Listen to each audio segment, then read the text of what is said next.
ഹരേ രാമ രാമ രാമ ഹരേ ഹരേ, ഹരേ കൃഷ്ണ കൃഷ്ണ കൃഷ്ണ ഹരേ ഹരേ, ഹരേ രാമ രാമ രാമ ഹരേ ഹരേ,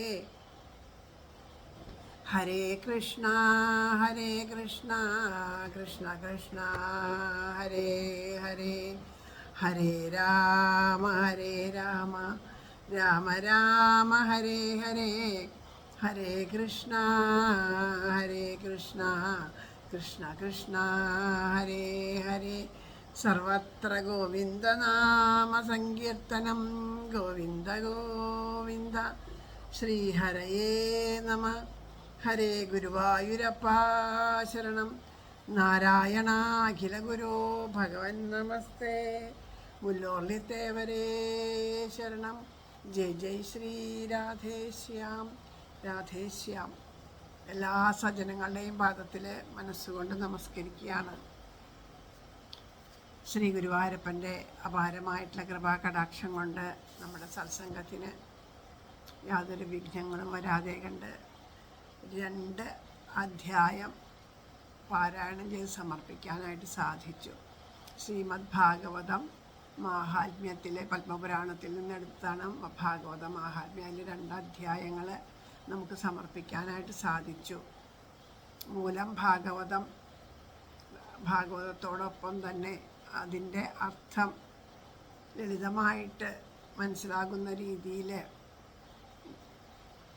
വരാനിരിക്കുന്ന എല്ലാവർക്കും വേണ്ടിയിട്ട് തൻ്റെ ഒരു ജീവിതം സ്വാർത്ഥകമാക്കാൻ എങ്ങനെയാണ് അക്കിത്തം അച്യുതൻ നമ്പൂതിരിയുടെ ജീവിതം ഈ ഭാഗവതം ഉള്ളിടത്തോളം കാലം അദ്ദേഹത്തിൻ്റെ ഈ ഒരു സബരിയോടുകൂടിയിട്ട് അദ്ദേഹം ചെയ്ത ഈ ഒരു സത്കർമ്മം എല്ലാ ജനങ്ങളിലേക്ക് എത്തട്ടെ എന്ന് തന്നെയാണ് പ്രാർത്ഥന. കാരണം അത് അത്രയും നമ്മളിലേക്ക് നമുക്ക് വേണ്ടിയിട്ട് അദ്ദേഹം ചെയ്തതാണ്. അദ്ദേഹം എത്രയോ നമുക്കൊരു ചെറിയ ശ്ലോകങ്ങൾ തന്നെ ഒന്ന് വിവർത്തനം ചെയ്ത് വേണ്ടതുപോലെ ആക്കുക എന്ന് വെച്ചാൽ തന്നെ എത്ര ബുദ്ധിമുട്ടാണ്.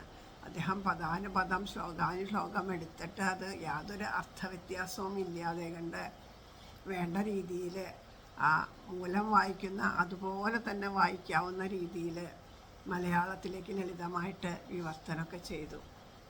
അപ്പോൾ അങ്ങനെയുള്ള ഒരു അക്കിത്ത ഭാഗവതം ആണ് നമ്മളിവിടെ പാരായണം ചെയ്തുകൊണ്ടിരിക്കുന്നത്. അതോടൊപ്പം തന്നെ മൂലശ്ലോകങ്ങളും കൂടിയും പാരായണം ചെയ്ത് 2ഉം കൂടി ഒരുമിച്ചാണ് കൊണ്ടു പോകുന്നത്. അപ്പോൾ ഇത് ഇങ്ങനെ പറയുന്നത് എന്താണെന്ന് വെച്ചാൽ ചിലപ്പോൾ ഈ ഒരു വീഡിയോ ആയിരിക്കും ആരെങ്കിലും ആദ്യമായിട്ട് കാണുന്നുണ്ടാവുക. ചിലവർക്ക് വീഡിയോകൾ ഇതിനു മുമ്പുണ്ടായിരുന്നതൊക്കെ കാണാൻ സാധിക്കട്ടെ, അതിൽ ശ്രദ്ധയുണ്ടാവട്ടെ എന്ന് കരുതിയിട്ടാണ്. അപ്പോൾ അത് ഇന്ന് ഇപ്പോൾ 2 അധ്യായങ്ങൾ സമർപ്പിച്ചു കഴിഞ്ഞു. ഇനിയിപ്പോൾ 3ാമത്തെ അധ്യായമാണ് ഇന്ന് പാരായണം ചെയ്യണത്. എല്ലാവർക്കും അത് വേണ്ടതുപോലെ ഉൾക്കൊള്ളാനും വേണ്ടതുപോലെ പാരായണം ചെയ്യാനും അക്ഷരത്തെറ്റൊന്നും ഇല്ലാണ്ട് പാരായണം ചെയ്യാൻ അനുഗ്രഹിക്കണേന്നും അതുപോലെ തന്നെ അത് വേണ്ടതുപോലെ ഉള്ളിലേക്ക് അത് ഉൾക്കൊള്ളാനും സാധിക്കട്ടെ എന്ന് പ്രാർത്ഥിച്ചുകൊണ്ട് നമുക്ക് ഇന്നത്തെ പാരായണം ആരംഭിക്കാം. ഓം നമോ ഭഗവതേ വാസുദേവായ. ഓം നമോ ഭഗവതേ വാസുദേവായ. ഓം നമോ ഭഗവതേ വാസുദേവായ. ഓം ശ്രീകൃഷ്ണ പരമാത്മനേ നമ. ശ്രീമദ് ഭാഗവത മാഹാത്മ്യം 3ാം അധ്യായം. നാരദ ഉവാച. ജ്ഞാനയജ്ഞം കരിഷ്യാമി ശുഖശാസ്ത്രകഥോജ്വലം ഭക്തിജ്ഞാനവിരാഗാണാം സ്ഥാപനാർത്ഥം പ്രയത്നത. യത്ര കാര്യോ മഹായജ്ഞ സ്ഥലം തദ്വാജ്യതാമിഹ മഹിമാ ശുഖശാസ്ത്രസ്യ വക്തവ്യോ വേദപാരകൈ. ക്രിയദ്ഭിർദിവസൈ ശ്രാവ്യ ശ്രീമദ്ഭാഗവതീ കഥാ കോ വിധിസ്തത്ര കർത്തവ്യോ മമേതം വദതാമിതാ. 3ാം അധ്യായത്തിന് അക്കിത്തം ഭാഗവതത്തിലെ മലയാളത്തിൽ പറഞ്ഞിരിക്കുന്നത് കലിദോഷ നിവർത്തക ഹരികീർത്തന നിരൂപണം എന്നാണ് പേര് കൊടുത്തിരിക്കുന്നത്. 3-ാം അധ്യായം. നാരദൻ പറഞ്ഞു, ഭക്തിജ്ഞാന വിരാഗങ്ങൾ വേണ്ടുന്നത്രയുറയ്ക്കുവാൻ ജ്ഞാനയജ്ഞം നിർവഹിപ്പേൻ സുഖശാസ്ത്ര കഥോജ്വലം. വേദജ്ഞരെ നിങ്ങൾ ചൊൽവിൻ സുഖശാസ്ത്ര മഹത്വവും. എവിടെ ചെയ്യണം ജ്ഞാന യജ്ഞമെന്നും യഥാവിധി. കേൾക്കേണ്ടത് എത്ര നാൾ കൊണ്ടീ ശ്രീമദ് ഭാഗവതം കഥ. അനുഷ്ഠിക്കേണ്ടതെന്തെല്ലാം ഞാൻ എന്നുമോതുക. അപ്പോൾ ഭാഗവതം കേൾപ്പിക്കുകയാണ് വേണ്ടത്. ഭാഗവതം കൊണ്ട് മാത്രമേ ഭക്തിജ്ഞാന വൈരാഗ്യങ്ങൾക്ക് പുഷ്ടി ഉണ്ടാവുള്ളൂ എന്ന് പറഞ്ഞപ്പോൾ നാരദരെ ചോദിക്കുകയാണ്. സനകാദി മഹർഷീശ്വരന്മാരോട് ചോദിക്കുന്നു. അതിനു വേണ്ടിയിട്ട് അത് അങ്ങ് പറഞ്ഞതുപോലെ ആ ഭാഗവതം പാരായണം ചെയ്യാം. ശുക മഹർഷിയായാൽ പ്രചരിക്കപ്പെട്ട ആ വേദവ്യാസൻ രചിച്ച് ശുക മഹർഷിയാൽ പാടപ്പെട്ട ആ അതിമനോഹരമായിട്ടുള്ള ശ്രീമദ് ഭാഗവത കഥകൾ ഞങ്ങളും ഇവിടെ ഇപ്പോൾ പാരായണം ചെയ്യാൻ തയ്യാറാണ്. അപ്പോൾ അത് എങ്ങനെയാണ് വേണ്ടത്, ആ സുഖശാസ്ത്ര മഹത്വം എങ്ങനെയാണ്, എവിടെ വച്ചിട്ട് വേണം, യഥാവിധി അതൊക്കെ ചെയ്യേണ്ടത് എങ്ങനെയെന്നൊക്കെ പറഞ്ഞു തരൂ. അത് എത്ര നാൾ കൊണ്ട് കേൾക്കണം, അനുഷ്ഠിക്കേണ്ട കർമ്മങ്ങൾ എന്തെല്ലാമാണ് എന്നെല്ലാം പറഞ്ഞു തരണം എന്ന് നാരദർ ചോദിക്കുന്നു.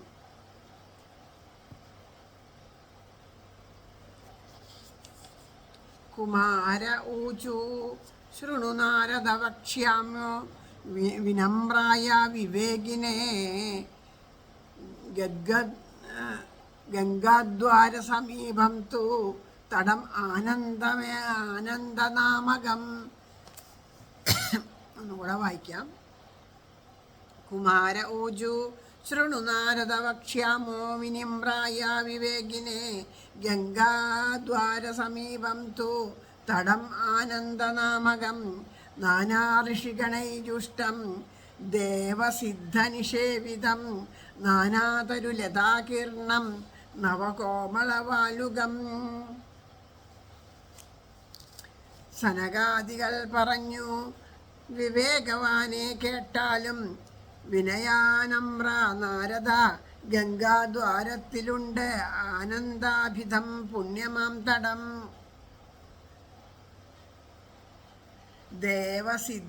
സിദ്ധഋഷിഗണത്താൽ സേവിതം ലതാവല്ലികൾ തൂമണൽ തിട്ടും കലർന്നിട്ടെല്ലാം കൊണ്ടും മനോഹരം. രമ്യമേകാന്തദേശസ്ഥം ഹൈമപത്മസുശോഭിതം. യജ്ഞസമീപസ്ഥം ജീവാനാം വൈരം ചേതസിനസ്ഥിതം. ജ്ഞാനയജ്ഞസ്ത്വയാ തത്ര കർത്തവ്യോ ഹ്യപ്രയത്നത. അപൂർവരസരൂപാച്ച കഥാ തത്ര ഭവിഷ്യതി.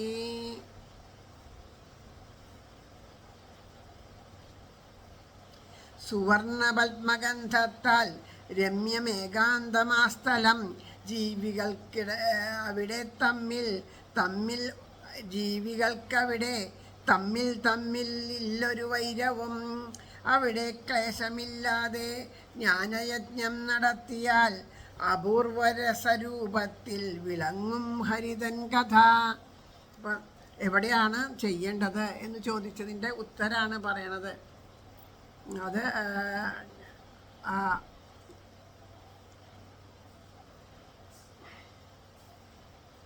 ഗംഗയുടെ സമീപത്ത് അവിടെ ഒരു ആനന്ദം എന്ന് പേരോട് കൂടിയിട്ടുള്ള ഒരു തടമുണ്ട്. അവിടെ ചെന്നിട്ടാണ് ആ ഗംഗാദ്വാരത്തിന് സമീപം ഹരിദ്വാരം എന്നും കൂടി അവിടെ പറയും. അവിടെ ആനന്ദം എന്ന് പേരായിട്ടുള്ളൊരു തടമുണ്ട്. അവിടെ ധാരാളം ഋഷീശ്വരന്മാരുണ്ട്. അവർ സിദ്ധന്മാർ, ദേവന്മാർ, അവരൊക്കെ സേവിപ്പാനായിട്ട് വരും. അനേകം വൃക്ഷലതാദികളെ കൊണ്ട് നിറഞ്ഞിരിക്കുകയാണ് അവിടെ. അതിമനോഹരം. അധികം ആവശ്യമില്ലാത്ത ജനങ്ങളൊന്നും അവിടെ വരില്ല. ഈശ്വര കഥകൾ പറയാനും അങ്ങനെ ആ ഈശ്വരനോട് ചേർന്നിരിക്കുന്ന ആ ഋഷീശ്വരന്മാരായാലും മാത്രമേ ഉള്ളൂ. അല്ലാണ്ട് വെറുതെ അനാവശ്യമായിട്ട് ആൾക്കാർ വന്ന് അവിടെ ലഹള കൂട്ടുക അങ്ങനെയൊന്നുമില്ല. സദാസമയം അവിടെ ഋഷീശ്വരന്മാരെ പോലെയുള്ളവർ വന്നിട്ട് ഈശ്വര കഥകൾ പറയുകയും പാടും അങ്ങനെ ചെയ്തുകൊണ്ട് പവിത്രമായിരിക്കുകയാണ് ആ സ്ഥലം. അതുകൊണ്ട് തന്നെ എന്താണ്, ആ സ്ഥലത്തിൽ ജീവിക്കുന്ന ജീവികളൊന്നും തമ്മിൽ വൈരണ്ടാവില്ല. പാമ്പും എലിയും പാമ്പും അതുപോലെ പൂച്ചയും എലിയും അങ്ങനെയുള്ള വിരുദ്ധങ്ങളായിട്ട് വൈരങ്ങളായിട്ടുള്ള മൃഗങ്ങളുണ്ടല്ലോ, അവിടെയൊക്കെ സദാ സന്തുഷ്ടിയോട് കൂടിയിട്ട് ഒത്തൊരുമയോട് കൂടിയിട്ട് ജീവിക്കുന്നത് കാണാം.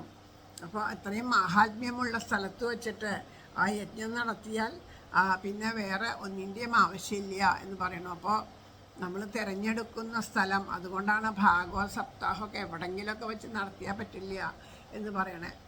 ഇതുപോലെയുള്ള സ്ഥലത്ത് വെച്ച് നടത്തിയാൽ മാത്രമേ അത് പൂർണ്ണമായിട്ടും, അല്ലെങ്കിൽ ഏത് സ്ഥലത്തും ഒരു സ്റ്റേജൊക്കെ കെട്ടിയിട്ട് എവിടെ വേണമെങ്കിലും അത് നടത്താം, അങ്ങനെ പറ്റില്ല. അത് കേൾക്കാൻ ഇഷ്ടമുള്ളവർ എത്തിപ്പെടുന്ന സ്ഥലം അത് തന്നെ, അതാണ് ക്ഷേത്രങ്ങളെ തിരഞ്ഞെടുക്കാൻ കാരണം. അല്ലെങ്കിൽ ഏതെങ്കിലും ഗൃഹങ്ങൾ, ആ ഗൃഹത്തിൽ അനാവശ്യമായിട്ട് ആരും വരില്ല.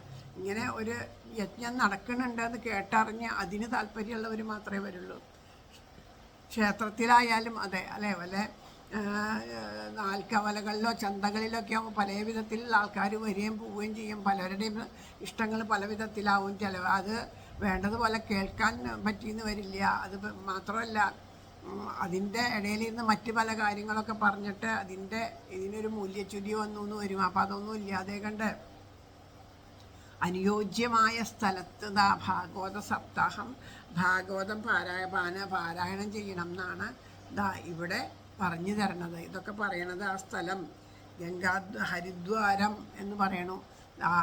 ശരിക്കും പറയണത് എന്താ, ഓരോരുത്തരുടെയും ആ മനസ്സിരുത്തിയിട്ട് ആരൊക്കെയാണോ ആ കഥകൾ കേൾക്കാനായിട്ട് ഇഷ്ടത്തോടു കൂടിയിട്ട് മനസ്സിരുത്തി കേൾക്കണം, അവിടെയാണ് കഥ പറയേണ്ടത്. ഇപ്പം ക്ഷേത്രത്തിലായാലും അശ്രദ്ധ കൊണ്ട് അതാരും ശ്രദ്ധിക്കണില്ലെങ്കിൽ തന്നെ അത് നമ്മൾ ചെയ്യണ കർമ്മത്തിന് ചുതി വന്ന് ഭവിക്കും. ഇപ്പോൾ ക്ഷേത്രത്തിൽ സപ്താഹം വെച്ചു, കുറച്ച് പേര് അവിടെ കേൾക്കാനൊക്കെ ആയിട്ട് വന്നിരിക്കുന്നുണ്ട്. ബാക്കിയുള്ള പേര് അവിടെ നിന്ന് ഉറക്ക വർത്തമാനം പറയുക, രാഷ്ട്രീയം പറയുക, മറ്റ് ലൗകിക വർത്തമാനങ്ങൾ പറയുക, അങ്ങനെ ലഹളകൾ ഉണ്ടാക്കുക, ബുദ്ധിമുട്ടുകൾ ഉണ്ടാക്കിയൊക്കെ കഴിഞ്ഞാൽ ആ യജ്ഞത്തിന് വിപരീതം അല്ലെ, ഈശ്വരന് വിപരീതമായിട്ടാണ് അവർ പ്രവർത്തിക്കുന്നത്. അപ്പം അത് കർമ്മദോഷങ്ങളായിട്ട് വന്നുപെടാൻ ഇടയുണ്ട്. അതുകൊണ്ടാണ് പറയണത് സപ്താഹമൊക്കെ നടക്കുന്ന അവസരത്തിൽ അനാവശ്യമായിട്ട് നമുക്ക് അത് കേട്ടാൽ ചിലപ്പോൾ ഒന്നും മനസ്സിലാവില്ല, അത് ഉൾക്കൊള്ളാൻ പറ്റില്ല. എങ്കിലും അത് ഭഗവാന്റെ കഥകളാണ്.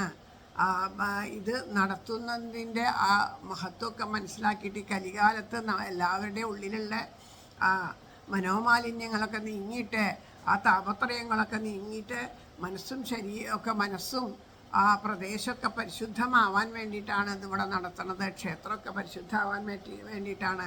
ആ ക്ഷേത്രത്തിലെ കുടികൊള്ളുന്ന ആ ചൈതന്യത്തിനെ സർവപ്രദേശത്തിലേക്കും വ്യാപിക്കാനായിട്ട് അത് കാരണമായി തീരും. അതുകൊണ്ട് അതിന് വിഘ്നമായിട്ട് നമ്മുടെ വാക്കോ പ്രവൃത്തിയോ ഒന്നും ഉണ്ടാവാൻ പാടില്ല. അത് നമ്മൾ വളരെ ശ്രദ്ധിച്ചില്ല എന്നുണ്ടെങ്കിൽ നമുക്കിതിനത്ര വലിയ കാര്യമായിട്ടൊന്നും നമുക്ക് തോന്നില്ല. പക്ഷേ അത് നമുക്ക് കർമ്മപ്രാരാബ്ധങ്ങളെ, കർമ്മച്യുതിയാണ്, അത് നമുക്ക് പാപഫലങ്ങളെ ഉണ്ടാക്കി തീർക്കും. അതുകൊണ്ടാണ് അങ്ങനെയുള്ള സ്ഥലം തിരഞ്ഞെടുക്കാൻ പറയുന്നത്. അതിനാവശ്യമുള്ളവർ മാത്രമേ അവിടെ വരുള്ളൂ. അവിടെ വരുന്നവരൊക്കെ അത് പരിപാലിക്കുക തന്നെ വേണം, അവരുടെ ചിട്ട.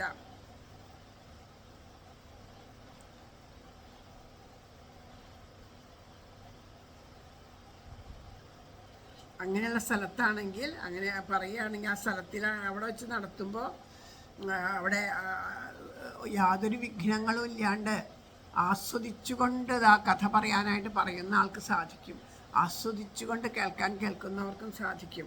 അപ്പോൾ അവിടെ ആ ലയം സംഭവിക്കും. ആ ലയം സംഭവിക്കുകയാണ്. അപ്പോഴാണ് അത് ആ രാസം അവിടെ നടക്കുള്ളൂ. അവിടെ രാസം നടക്കും.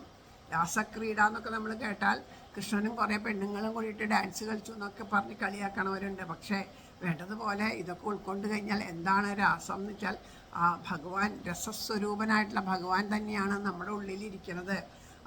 ആ ഭഗവാന്റെ ചൈതന്യത്തിനെ നമുക്ക് തിരിച്ചറിയാൻ വേണ്ടിയിട്ട് നമ്മുടെ മനോമാലിന്യങ്ങളൊക്കെ നീക്കിയിട്ട് നമ്മുടെ ഉള്ളിൽ തന്നെ ആ രസസ്വരൂപനായിട്ടുള്ള ആത്മസ്വരൂപനായിട്ടുള്ള ഭഗവാനുണ്ട് എന്ന് അറിഞ്ഞുകൊണ്ട് ആത്മാനന്ദത്തെ അനുഭവിക്കാനായിട്ട് നമുക്കൊക്കെ സാധിക്കും. പുരസ്തം നിർബലം ജൈവ ജരാജീർണകളേബരം തദ്വയം ച പുരസ്കൃത്യ ഭക്തിസ്തത്രാഗമിഷ്യതി യത്ര ഭാഗവതീ വാർത്ത തത്ര ഭക്ത്യാധികം വ്രജേത് കഥാശബ്ദം സമാകർണ്യ തത്രികം തരുണായതേ.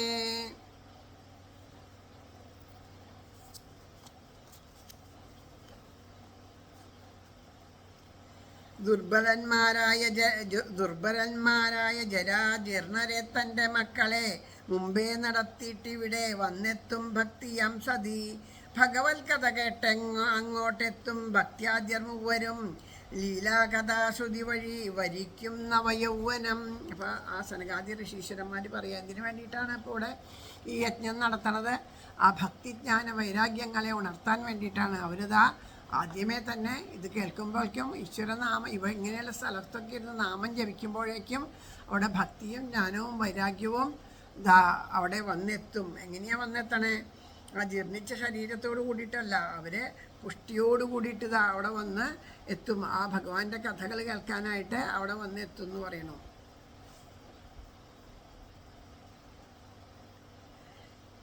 സൂത ഉവാച ഏവന്മുക്ത കുമാരസ്തേ നാരദേന സമന്തത ഗംഗാതടം സമാജഗ്മു കഥാപാനായ സത്വര.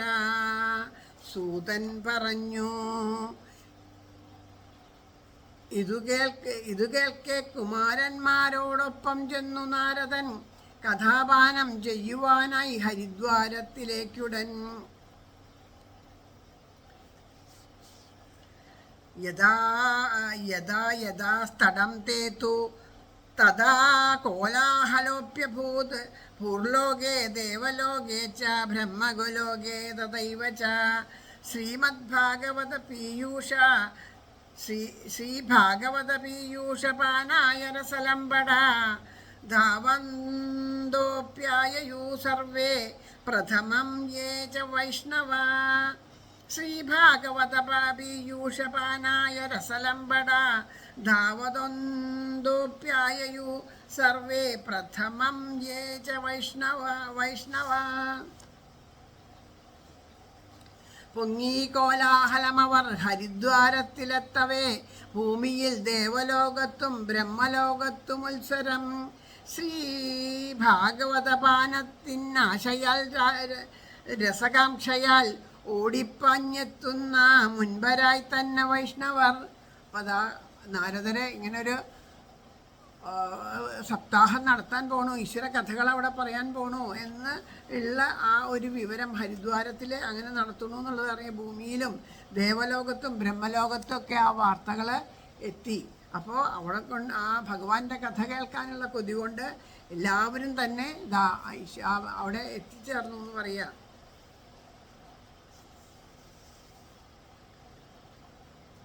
ബൃഹുർവസിഷ്ഠശ്ച വനാശ്ച ഗൗതമോ മേധാതിഥിർദേവലദേവരാതോ രാമസ്തഥാ ഗാധിസുതശ്ച ശാകലോ മൃഗണ്ഡുപുത്രാത്രിജ പിപ്പലാദ.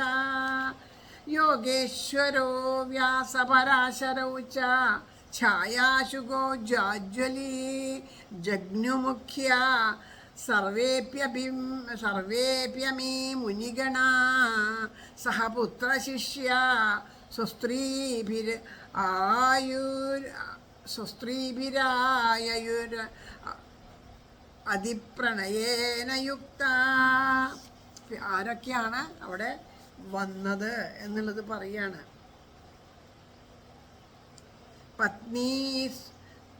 പത്നീസുതന്മാരോട് ശിഷ്യരൊത്തും വ്യാസൻ വസിഷ്ഠൻ ഭൃഗു പിപ്പലാതൻ പരാശരൻ ജാംജലി ശാലകന്മാർ ഛായാശുകൻ ഭാർഗവദേവരാധർ മൃഗണ്ഡുജൻ ദേവലസദൻ അത്രിപുത്രൻ മേധാതിഥിർ ഗൗതമ ജന്യുമാരും മഹർഷിമാരേവരുമെത്തി വിശ്വാമിത്രാദി ഉത്തുംഗ കുതൂഹലത്താൽ. അങ്ങനെ ആ ഋഷീശ്വരന്മാര് ഇപ്പൊ പറഞ്ഞ ഓരോരുത്തരും എല്ലാവരും അവിടെ എത്തിയെന്ന് പറയാണ്. ഭൃഗു, വസിഷ്ഠൻ, ച്യവനൻ, ഗൗതമൻ, മേധാതിഥി ദേവലൻ ദേവരാധ അതായത് യജ്ഞവൽക്യനാണ് ദേവരാധ എന്ന് പറയുന്നത്. പരശുരാമൻ, വിശ്വാമിത്രൻ തുടങ്ങിയിട്ട്, കാരണം ഈ പേരുകളൊക്കെ ഇങ്ങനെ എടുത്തെടുത്തെടുത്ത് പറയണം എന്ന് മഹാത്മാക്കൾ അനുസ്മരിക്കും. കാരണം അവരുടെയൊക്കെ പേരുകൾ പറഞ്ഞാൽ അവരുടെയൊക്കെ സാന്നിധ്യം അവിടെ ഉണ്ടാവും അത്രേ. അപ്പോൾ അവരുടെയൊക്കെ അനുഗ്രഹങ്ങൾ ഇതാ നമ്മൾക്ക് വേണ്ടതുപോലെ വന്നു ചേരും. അതിനാണ് ഈ പേരുകൾ ഓരോന്നും എടുത്തു പറയുന്നത്. അല്ലെങ്കിൽ നമുക്ക് നാരദാദി ഋഷീശ്വരന്മാർ, വസിഷ്ഠാദി മഹർഷിമാർ എന്ന് പറഞ്ഞാൽ മതി. പക്ഷെ അതല്ല, അവരെ പേര് ഉച്ചരിക്കുന്നത് പോലും പുണ്യമാണ് എന്ന് പറയുന്നു. അതുകൊണ്ടാണ് ഓരോരുത്തരെയും പരശുരാമൻ, വിശ്വാമിത്രൻ, ശാകലൻ, മാർക്കണ്ഡേയൻ, ദത്താത്രേയൻ, പിപ്പലാദ ഗോത്ര ജാതന്മാർ, യോഗേശ്വരൻ എന്ന് സുപ്രതിഷ്ഠനായിട്ടുള്ള വാമദേവൻ, വ്യാസര്, പരാശരര്, ഛായാസ്വരൂപനായിട്ടുള്ള ശ്രീശുകൻ, ജാജലി, ജന്നു, ഇങ്ങനെ മുനിമാരും അവരുടെ പുത്രന്മാർ, ശിഷ്യന്മാർ, ഭാര്യമാർ എന്നിവരോടൊക്കെ കൂടിയിട്ട് പരമമായ പ്രേമഭാവത്തോടു കൂടിയിട്ട് ഈശ്വരകഥകൾ കേൾക്കാൻ കൊതിച്ചുകൊണ്ട് അവിടേക്ക് എത്തി എന്ന് പറയണു.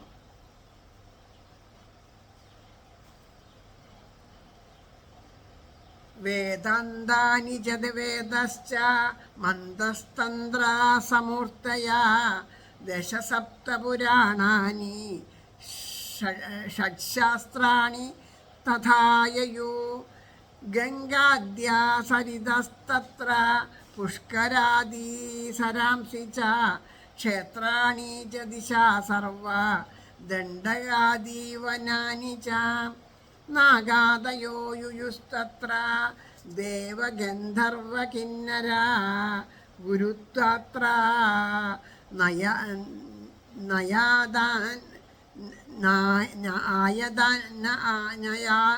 നയാദാൻ ഭൃഗു സംബോധ്യ ജാനയത്. ആ ഒരു ശ്ലോകം ഒന്നുകൂടെ വായിക്കാട്ടോ.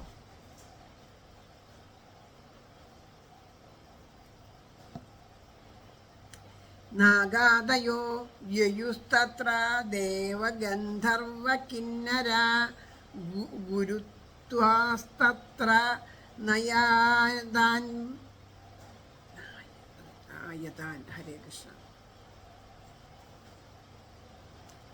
ഗുരുത്വാത്രാനായതാൻ ഭൃഗു സംബോധ്യ ജാനയത്.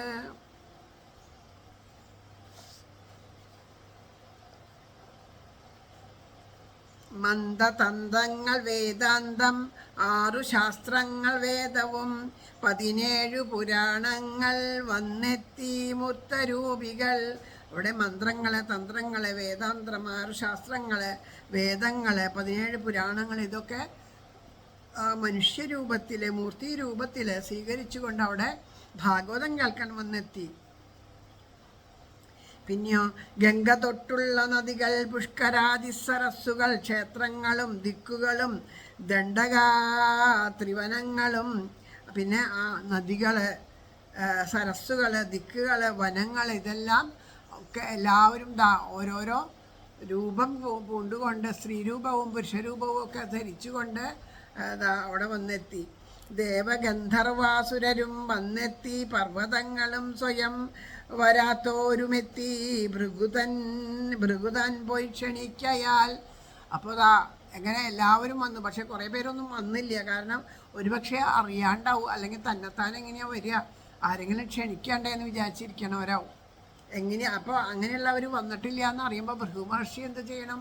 ഈ ഭാഗവത കഥ ഒരാളെ കേൾപ്പിക്കാനായിട്ട് സാധിക്കാൻ വെച്ചാൽ അത് തന്നെ മഹാപുണ്യമാണ്. അത് തിരിച്ചറിയുന്ന ഭൃഗു മഹർഷി പോയിട്ട് അവരൊക്കെ ക്ഷണിച്ച്, ആദരവോടുകൂടി ക്ഷണിച്ചിട്ട് വരുത്തി അവരെയും കൊണ്ടുവന്നു.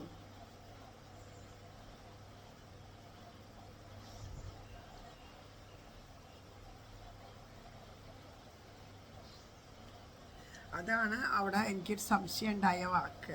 അപ്പം ഇത് കണ്ടോ, ഇങ്ങനെ വായിക്കുമ്പോൾ നമുക്ക് അവിടെ അർത്ഥം എന്താ അങ്ങനെ വന്നത്? അതായത് ഗുരുത്വാതത്ര ന ആയാതാൻ ഭൃഗു സംബോധ്യ ചാനയത്. അപ്പം ആ വാക്ക് വായിക്കാൻ, ആ വരി വായിക്കാൻ കിട്ടി.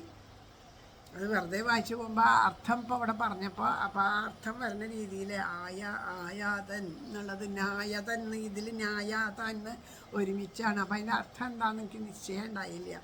ഇപ്പോഴാണ് നാഗാദയോയുസ്തത്ര ദേവഗന്ധർവകിന്നര ഗുരുസ്ത്വാ തത്ര ന ആയാതൻ ഭൃഗു സംബോധ്യ ചാനയത്. വരാത്തവരെ പോയിട്ട് ഭൃഗുമഹർഷി പോയി ക്ഷണിച്ചു കൊണ്ടുവന്നു എന്ന് പറയുന്നു.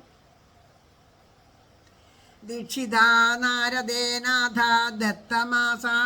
ദത്തമാസനം ഉത്തമം കുമാരാവന്ദിത സർവൈ നിഷേധു കൃഷ്ണതൽപര വൈഷ്ണവാശ്ച വിരക്താശ്ച ന്യസിനോ ബ്രഹ്മചാരിണ മുഖ്യഭാഗേ സ്ഥിതാസ്തേ ച തദഗ്രേ നാരദസ്ഥിത ഏകഭാഗേ ഋഷിഗണസ്തദന്യത്ര ദിവൗകസ വേദോപനിഷദോന്യത്ര തീർത്ഥന്യത്ര സ്ത്രീയോന്യത.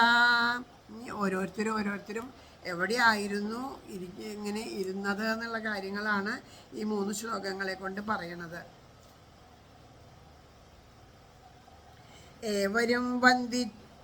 ഏവരും വന്ദിച്ചു ദീക്ഷിതന്മാരം സനകാദിയെ ഇരുത്തി പൂജിച്ചിത ശ്രീകൃഷ്ണ പ്രാണരേ നാരദൻ തൻ പിന്നിൽ മുൻപന്തിയിൽ കൈക്കൊണ്ടിദാസനം വൈഷ്ണവന്മാർ വിരക്തന്മാർ ന്യസ്തന്മാർ ബ്രഹ്മചാരികർ വേറെ വേറെ സംഘമായി മേവി മുനികൾ നിർജ്ജരർ സ്ത്രീകൾ തീർത്ഥങ്ങൾ വേദങ്ങളോടൊത്ത് ഉപനിഷത്തുകൾ. അപ്പോൾ അങ്ങനെ ഓരോരുത്തരും ഓരോരോ ഭാഗങ്ങളിലായിട്ടിരുന്നു കേൾക്കാൻ വരുന്നവരാണ്. അപ്പോൾ ആദ്യം വിഷ്ണു ഉപാസകന്മാരായിട്ടുള്ളവരിരുന്നു. പിന്നെ അവരുടെ കൂടെ ഓരോരുത്തരും ഇങ്ങനെ ഇരിക്കുകയാണ്. അപ്പോൾ ഒരു ഭാഗത്ത് ഋഷിഗണങ്ങളിരുന്നു, മറ്റൊരു ഭാഗത്ത് ദേവകിന്നരവാദികളിരുന്നു, ഒരു ഭാഗത്ത് ഉപനിഷത്തുകളിരുന്നു, ഒരു ഭാഗത്ത് തീർത്ഥങ്ങൾ, വേറൊരു ഭാഗത്ത് സ്ത്രീകൾ. അങ്ങനെ എല്ലാവരും ഓരോരോ ഭാഗത്ത് കൂട്ടമായിട്ടിരുന്നു. പിന്നെന്താ, ജയശബ്ദോ നമശബ്ദോ ശംഖശബ്ദസ്തദൈവ ച ചൂർണലാജപ്രസൂനാനം നിക്ഷേപ സുമഹാനുഭൂത് വിമാനാനി സമാരുഹ്യ കിയന്തോ ദേവനായക കൽപ്പവൃക്ഷപ്രസൂനൈസ്താൻ സർവാം ശസ്ത്ര തത്ര സമാകിരൻ.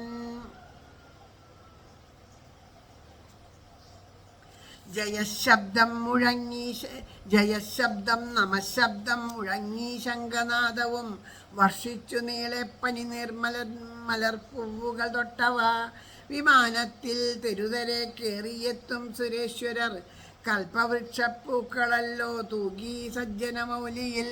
ആകാശത്തു നിന്ന് പുഷ്പവൃഷ്ടി ഉണ്ടായി എന്നാണ് പറയണത്. ആ പുഷ്പവൃഷ്ടി ഉണ്ടായി ആകാശത്തു നിന്ന് ആ സമയത്ത്.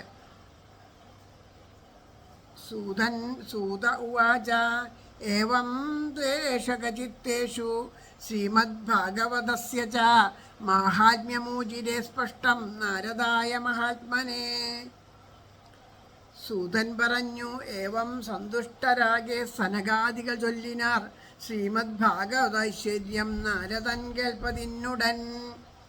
കുമാര ഊജു അഥ തേ സംപ്രവിശ്യാമോ മഹിമാ ശുകശാസ്ത്ര ച യസ്യ ശ്രവണമാത്രേണ മുക്തി കരതലേ സ്ഥിത. സദാ സേവ്യ ശ്രീമദ്ഭാഗവതീ കഥ യസ്യ ശ്രവണമാത്രേണ ഹരിശ്ചിത്തം സമാശ്രയേത്. സനകാദികൾ പറയാം ശുഖശാസ്ത്രാഖ്യ പുരാണത്തിൻ്റെ വൈഭവം. ഇനി ഞങ്ങൾ ചെവിക്കൊണ്ടാൽ മുക്തി നൽകുന്നതികൃതി. പറയാം ശുഖശാസ്ത്രാഖ്യ പുരാണത്തിൻ വൈഭവം. ഇനി ഞങ്ങൾ ചെവിക്കൊണ്ടാൽ മുക്തി നൽകുന്നതികൃതി. സദാസേവ്യം ശ്രീമദ്ഭാഗവതം കഥ ഇരിപ്പുറപ്പിക്കും അത് കേൾക്കും കരളിലീശ്വരൻ. പറയണു, ഇനി നിങ്ങൾക്കൊക്കെ മുക്തി ലഭിക്കാൻ വേണ്ടിയിട്ട് ഞങ്ങളിതാ ആ ഭഗവാന്റെ കഥകൾ പറയാം. ആ ശ്രീമദ് ഭാഗവത കഥകൾ പറയാണ്. ആ ശ്രീമദ് ഭാഗവത കഥകൾ പറയുമ്പോൾ എല്ലാവർക്കും സംശയം ഉണ്ടാവും, ഇത് എപ്പോൾ കേൾക്കണം, എപ്പോൾ വായിക്കണം എന്നൊക്കെ സംശയം ഉണ്ടാവും. അങ്ങനെ ഒരു സംശയവും വേണ്ട. അങ്ങനെ നമുക്കൊക്കെ സംശയമല്ലേ, നമുക്ക് വേണ്ടിയിട്ടാണ് പറയണത്. അങ്ങനെ ഒരു സംശയവും വേണ്ട. എന്താ വേണ്ടത്?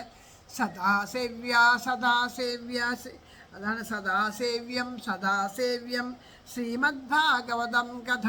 ഭാഗവത കഥ ആർക്ക് എപ്പോൾ വേണമെങ്കിലും എല്ലാ സമയത്തും കേൾക്കാം. ഇപ്പോൾ പലരും എന്നോട് ചോദിക്കാറുണ്ട്, മരിച്ച വീട്ടിൽ ഭാഗവതം വായിക്കാൻ പാടുമോ, രാമായണം വായിക്കാൻ പാടുമോ, നാമം ജപിക്കാൻ പാടുമോ, വിളക്ക് കൊളുത്താൻ പാടുമോ, ധാരാളം പേര് ചോദിക്കുന്ന ചോദ്യങ്ങളാണ്. ഇവിടെ ഞാൻ ആദ്യം തന്നെ ഉണ്ടായ ഒരു അറിവെന്ന് വെച്ചാൽ മരിച്ച വീട്ടിൽ വിളക്ക് കെടരുത് എന്ന് ഒക്കെ ഇവിടെ കാരണവന്മാരൊക്കെ പറയണ കേട്ടിട്ടുണ്ട്. അച്ഛനൊക്കെ പറയുന്നുണ്ട്. കാരണം അവിടെ എപ്പോഴും വിളക്ക് കത്തിക്കൊണ്ടിരിക്കണം. അവിടെ എപ്പോഴും വിളക്ക് കത്തിക്കാൻ സാധിച്ചില്ലെങ്കിലും രാവിലെ ചിട്ട തെറ്റാണ്ട് രാവിലെ നേരത്തെയും വൈകിട്ട് രാവിലെ ഉദയത്തിന് മുമ്പും വൈകിട്ട് അസ്തമയത്തിന് മുമ്പുമായിട്ട് തീർച്ചയായിട്ടും 1 മണിക്കൂറെങ്കിലും വിളക്ക് കൊളുത്തി വയ്ക്കണം. മരിച്ച വീട്ടിൽ പ്രത്യേകിച്ച് വയ്ക്കണം എന്നാണ് പറയുക. കാരണം ആ മരിച്ചു പോയ ജീവന് മുക്തി ലഭിക്കാൻ വേണ്ടിയിട്ട് അത് വേണ്ടതാണ്. നമ്മൾ ഒരു 15 നാൾ പുല ആചരിക്കണ 15 നാൾ അവർക്ക് 15 മാത്രമോ 15 നാഴികയോ അങ്ങനെയെങ്ങാണ്ടാണെന്നാണ് പറയണത്. അപ്പോൾ ആ സമയം മുഴുവനും ഈ ശരീരത്തിൽ നിന്ന് വേർപെട്ടാലും ശരീരത്തിനോടുള്ള ബന്ധം കൊണ്ടും അതൊക്കെ കൂടിയിട്ട് അവർ അവിടെ ആ ജീവൻ അവിടെ ഉണ്ടാവും എന്നുള്ള ഒരു സങ്കല്പം പറയണം. അപ്പം എങ്ങനെയാണെന്ന് വെച്ചാൽ നമ്മളവിടെ ഇരുന്ന് വിളക്ക് കൊളുത്തി നാമൊക്കെ ജപിച്ചിരിക്കുമ്പോൾ സന്തോഷത്തോടു കൂടിയിട്ട് ആ ജീവന് മുക്തി ലഭിക്കും. അത് കേട്ടിട്ടാണ് മുക്തി ലഭിക്കുക എന്നൊക്കെ അത് അച്ഛൻ പറഞ്ഞു തന്നൊരു കഥയാണ്. എനിക്കറിയില്ല. പിന്നീട് ഭാഗവതാചാര്യന്മാർ പറഞ്ഞു തന്നത് എന്താണെന്ന് വെച്ചാൽ എവിടെയാണോ മരിച്ചിരിക്കുന്ന സമയത്തൊക്കെ നമ്മൾ രാമായണം വായിക്കും, ഭാഗവതമൊക്കെ വായിക്കും. ആ മൃതശരീരം അവിടെ കിടക്കുന്ന സമയത്ത് തന്നെ നമ്മളത് ചെയ്യാറുണ്ട്. പിന്നെ ആ മൃതശരീരം ഇല്ലാത്ത സമയത്ത് അത് വായിച്ചാൽ എന്താ ബുദ്ധിമുട്ട്? വായിക്കണം. ആ ഭാഗവതം അതുപോലെ രാമായണമൊക്കെ വായിക്കണം, നാമം ജപിക്കണം എന്നാണ് പറയുക. നാമം തീർച്ചയായിട്ടും നാമം ജപിച്ചുകൊണ്ടിരിക്കണം. ഇതുപോലെയുള്ള ഭാഗവതങ്ങൾ വായിക്കണം. സത്സംഗങ്ങൾ ഉണ്ടാവണം. അവിടെ മഹാത്മാക്കളൊക്കെ വന്ന് സത്സംഗമൊക്കെ ഭഗവാന്റെ കഥകളൊക്കെ പറയുക, വന്നിരിക്കുന്നവരൊക്കെ അത് കേൾക്കുക. അത് 2 കാര്യങ്ങളുണ്ട്. പോയ ആ ജീവൻ പോയത് എത്രയൊക്കെ ആയാലും നമ്മളൊക്കെ ആ സംസാരത്തിൽ ജീവിക്കണവരാണ്. അപ്പം നമ്മുടെയൊക്കെ ദുഃഖത്തിനെ ഇല്ലാണ്ടാക്കാനും അനാവശ്യമായിട്ട് നമ്മുടെ മനസ്സ് വ്യതിചലിച്ച് പോകാതിരിക്കാനൊക്കെ അത് നന്നായി തീരും. പിന്നെ മാത്രമല്ല ആ ജീവനെ സദ്യോമുക്തി ഉണ്ടാവും എന്നുള്ള ആ ജീവൻ മുക്തനായിട്ട് തീരും എന്നുള്ളതൊക്കെയാണ് അതിൽ പറയണത്. അപ്പോൾ അതുകൊണ്ട് ഇതാ പറയണു, ഈ ഭാഗവത കഥ എപ്പോഴും ഭാഗവത കഥ പറ്റും.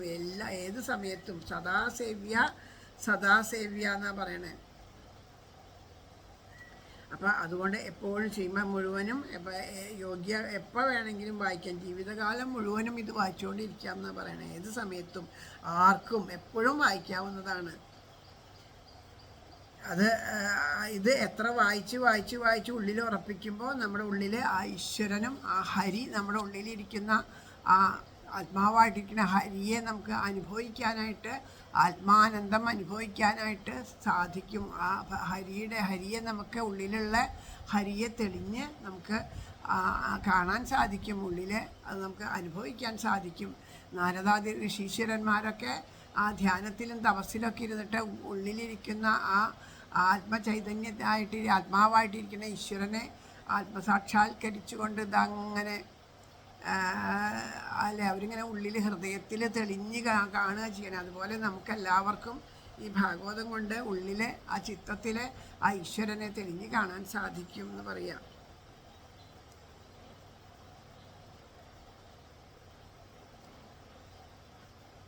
ഗ്രന്ഥോ 18 സഹസ്രോ 12 സ്കന്ധ സംഹിത പരീക്ഷിച്ചുക സംവാദ ശൃണു ഭാഗവതം ച തത്. സ്കന്ധം 12 18,000 ശ്ലോകമുള്ളവ. പരീക്ഷിച്ചുക സംവാദം കേൾപ്പിൻ ഭാഗവതം കഥ. പ്രത്യേകിച്ചൊന്നും പറയാനില്ല അവിടെ.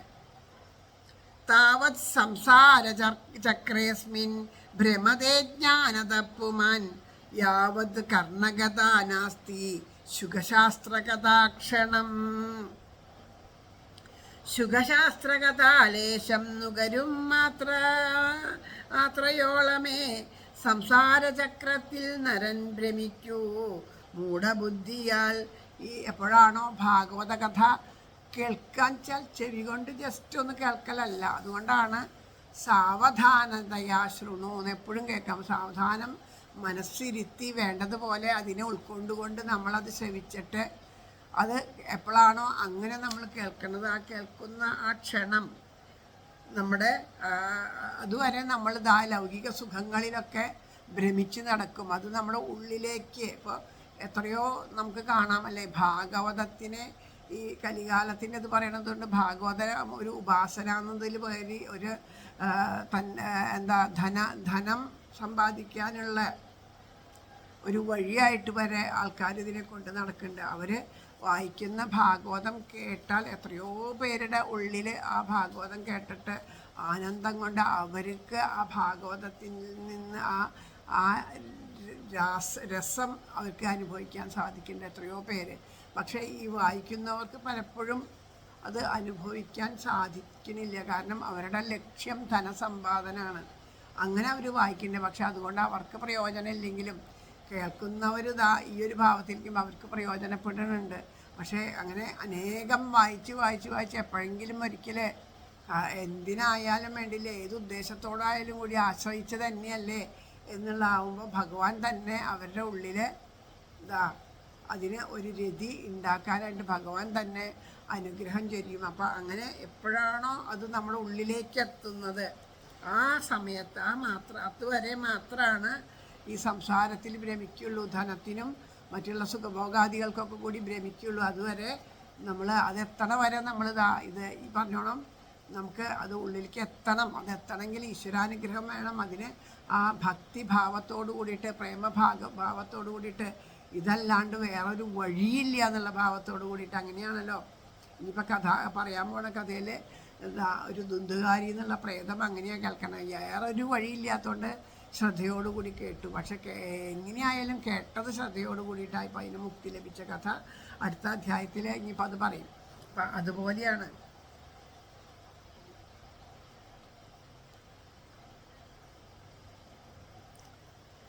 കിം ശ്രുതൈ ബഹുഭിഃ ശാസ്ത്രൈ പുരാണശ്ച ഭ്രമാവഹൈ ഏകം ഭാഗവതം ശാസ്ത്രം മുക്തിദാനേന ഗർജതി. പല ശാസ്ത്രപുരാണങ്ങൾ കേട്ടെന്തിന്നു കറങ്ങണം, ഗർജിക്കുന്നു ഭാഗവതം ജ്ഞാനേകൻ മുക്തി നൽകുവാൻ. പലതിൻ്റെ പിന്നാലെ പോയി അത് പഠിച്ച് ഇത് പഠിച്ച് വ്യാകരണം പഠിച്ച് അങ്ങനെ പഠിച്ച് അല്ലേ. നമ്മുടെ ശങ്കരാചാര്യർ പറയണ പോലെ ഈ അവസാന നിമിഷത്തിൽ ഈ വ്യാകരണം പഠിക്കലൊക്കെ നിങ്ങൾ നിർത്തൂ. ആ ഭക്തിയാണ്. ഭജ ഗോവിന്ദം ഭജ ഗോവിന്ദം ഗോവിന്ദം ഭജ മൂഢമതേ. നീ ആ മൂഢത്വമൊക്കെ കൊണ്ട് കളയൂ. എന്നിട്ട് എന്ത് ചെയ്യണം? ഈശ്വരനെ ഉപാസിച്ച് ഈശ്വരനാമങ്ങൾ ജപിച്ച് ഈശ്വര കഥകൾ കേട്ട് ഈശ്വരനെ ലയിക്കും. അല്ലാണ്ട് മറ്റത് കൊണ്ടൊന്നും ഈ മനുഷ്യജന്മം തീരാറായി. ഇങ്ങനെ ഒക്കെ എത്തിയാൽ പഠിക്കൽ വന്ന് നിൽക്കുകയാണ് മരണം. ഇത്തിരി സമയമേ ഉള്ളൂ നമുക്ക്. അതിനുള്ളിൽ പറ്റാവുന്നിടത്തോളം ആ ഹരികഥാമതം പാനം ചെയ്യൂ. അതിനെ തൻ്റെ കണ്ണിലൂടെയും കാതിലൂടെയും വാക്കുകളിലൂടെയും നാക്കിലൂടെയും എല്ലാ സർവ്വ ഇന്ദ്രിയങ്ങളിലൂടെയും അതിനെ അനുഭവിക്കൂ. അങ്ങനെ അനുഭവിച്ച് അല്പമെങ്കിലും ആ രസം ഉള്ളിലേക്ക് ഊറി വന്നാൽ അത് മാത്രമാണ് ജന്മജന്മാന്തരമായിട്ട് നമുക്ക് മുക്തിക്ക് കാരണമാവുള്ളൂ. അപ്പം അതുകൊണ്ട് പറയണു, ബാക്കിയുള്ള ശാസ്ത്രങ്ങളെക്കാളും ഒക്കെ ഈശ്വര സാക്ഷാത്കാരം വേണം, ഭഗവാനെ വേണം, ആ ആത്മാനന്ദം അനുഭവിക്കണം. ആ ഗോപികമാരെ പോലെ ആയിത്തീരണം എന്നൊക്കെ കൊതിക്കുന്നവരാരെങ്കിലും ഉണ്ടോ? അവർക്ക് വേറെ ഒരു മാർഗവും വേണ്ട. എന്ത് വേണം? ഞാൻ മാത്രം മതി മുക്തി നൽകാൻ എന്ന് ഭാഗവത സ്വരൂപത്തിൽ നിന്ന് ഭഗവാൻ പറയണു. നിങ്ങൾക്കൊക്കെ മുക്തി നൽകാനായിട്ടാണ് ഞാനിതാ ഭാഗവത സ്വരൂപിയായിട്ട് നിങ്ങളുടെ മുമ്പിൽ വന്നിരിക്കുന്നത്. അതുകൊണ്ട് എന്നെ ആവോളം പാനം ചെയ്യൂ എന്ന് പറയാം. കഥാ ഭാഗവതസ്യാപി നിത്യം ഭവതി യദ്ഗൃഹേ തദ്ഗൃഹം തീർത്ഥരൂപം ഹി വസതാം പാപനാശനം. ഏതു വീട്ടിൽ ഭാഗവതം മുഴങ്ങുന്നു ദിനം പ്രതി, അവിടം തീർത്ഥം അവിടെ പാർക്കുവോർ മുക്തി പാപരും. ആരെങ്കിലും ഒരാൾ ഒരു ഗൃഹത്തിലെ ഭക്തിയോടുകൂടി പ്രേമത്തോടു കൂടി ഭാഗവതം നിത്യമാനായിട്ട് പാരായണം ചെയ്യുന്നുണ്ടോ, നിത്യമായിട്ട് പാരായണം ചെയ്യുന്നുണ്ടോ, ആ ഗൃഹം തീർത്ഥമായിട്ട് തീരും. അവിടെ താമസിക്കുന്നവർക്ക് പോലും മുക്തി ലഭിക്കും എന്നതാ ഭാഗവതം നമുക്ക് പറഞ്ഞു തരണം. ഭാഗവതത്തിൻ്റെ മഹാത്മ്യം ആരാ പറയണത്? സനകാദി ഋഷീശ്വരന്മാരാ പറഞ്ഞു തരണത്.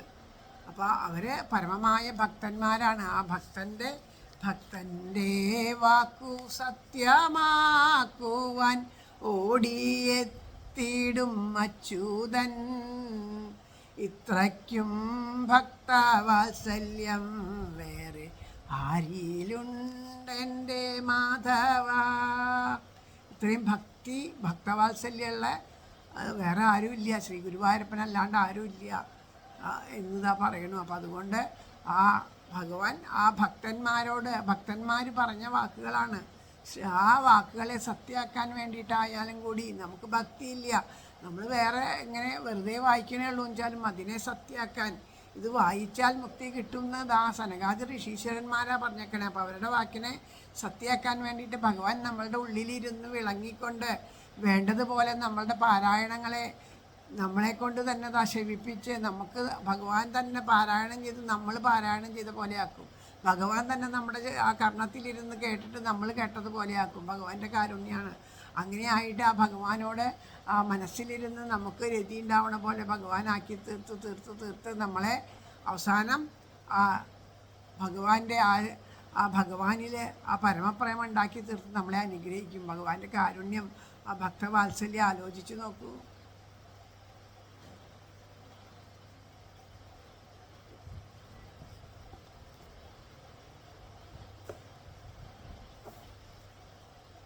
അശ്വമേധസഹസ്രാണി വാജപേയശതാനി ച ശുഖശാസ്ത്രകഥായശ്ച കലാംന്യർഹതി ഷോഡശിം താവത് പാപാനി ദേഹേസ്മിൻ നിവസന്തി തപോധന യാവന്ന ശ്രൂയതേ സമ്യക് ശ്രീമദ്ഭാഗവതം നരേ. അശ്വമേധസഹസ്രങ്ങൾ വാജപേയശതങ്ങളും ശുഖശാസ്ത്രത്തിൻ്റെ 16 ഒന്നിനോടൊത്തിടാ. ശരിക്കതു ചെവിക്കൊള്ളും വരെയേ നിവസിച്ചിടൂ മനുഷ്യതൻ ശരീരത്തിൽ പാപാംശങ്ങൾ മുനീന്ദ്രരെ. പറയാണ്, 1000 അശ്വമേധങ്ങളോ 100 വാജപേയ യജ്ഞങ്ങളൊക്കെ നടത്തുമ്പോൾ ആ ഒരു തവണ ഭാഗവത കഥ ശ്രവിച്ചതിൻ്റെ 16 ഒരംശം ആവണില്ല എന്നാണ് പറയണത്. ഒരംശം ആവണില്ല. അതാണ് ആ ഭാഗവതത്തിൻ്റെ മഹാത്മ്യം. മാത്രമല്ല, മനുഷ്യരെ ആ ഭാഗവതത്തെ ശരിക്കും ആദരവോടുകൂടി പ്രേമഭക്തിയോടുകൂടി കേൾക്കാണ്ട് അതിനെ ശ്രദ്ധിക്കാണ്ട് ഇങ്ങനെ നടക്കണോ അതുവരെ അവരുടെ പൂർവ്വജന്മങ്ങളായിട്ടുള്ള പാപങ്ങൾ കർമ്മങ്ങളൊക്കെ അവർക്ക് ബുദ്ധിമുട്ടായിക്കൊണ്ടിരിക്കും. പക്ഷേ എപ്പോഴാണോ ഭക്തിയോടും ശ്രദ്ധയോടും കൂടിയിട്ട് ആദരവോടും കൂടി കേൾക്കണത് അവരുടെ ശരീരത്തിനെ യാതൊരു പാപങ്ങൾക്കും ബാധിക്കാൻ പറ്റില്ല. പിന്നീട് അവർക്ക് പാപം ഉണ്ടാവില്ല. പാപങ്ങൾ അവരെ വിട്ട് അകന്നു പോകുന്നു എന്ന് പറയാം.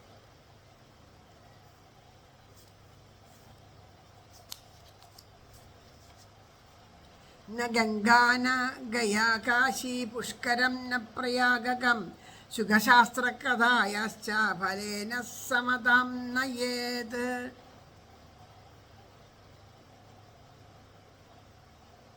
ഗംഗയും ഗയയും കാശി പ്രയാഗ പുഷ്കരങ്ങളും ശക്തമല്ലോ നമുക്കേകാൻ ശുഖശാസ്ത്രകഥാഫലം. ഇപ്പം ഗംഗേലി എന്ന് കുളിക്കണു, ഗയേലി എന്ന് കുളിക്കണു, കാശിയിൽ പോയി കുളിക്കണു, അങ്ങനെയുള്ള ആ തീർത്ഥങ്ങളൊക്കെ ആടിക്കഴിഞ്ഞാലും ഈ ഭാഗവതം ഒരു തവണ ഭാഗവതം കേട്ടാൽ കിട്ടുന്ന അത്രയ്ക്ക് ആ ഒരു പുണ്യം ഇതുകൊണ്ടൊന്നും നമുക്ക് ലഭിക്കില്ല.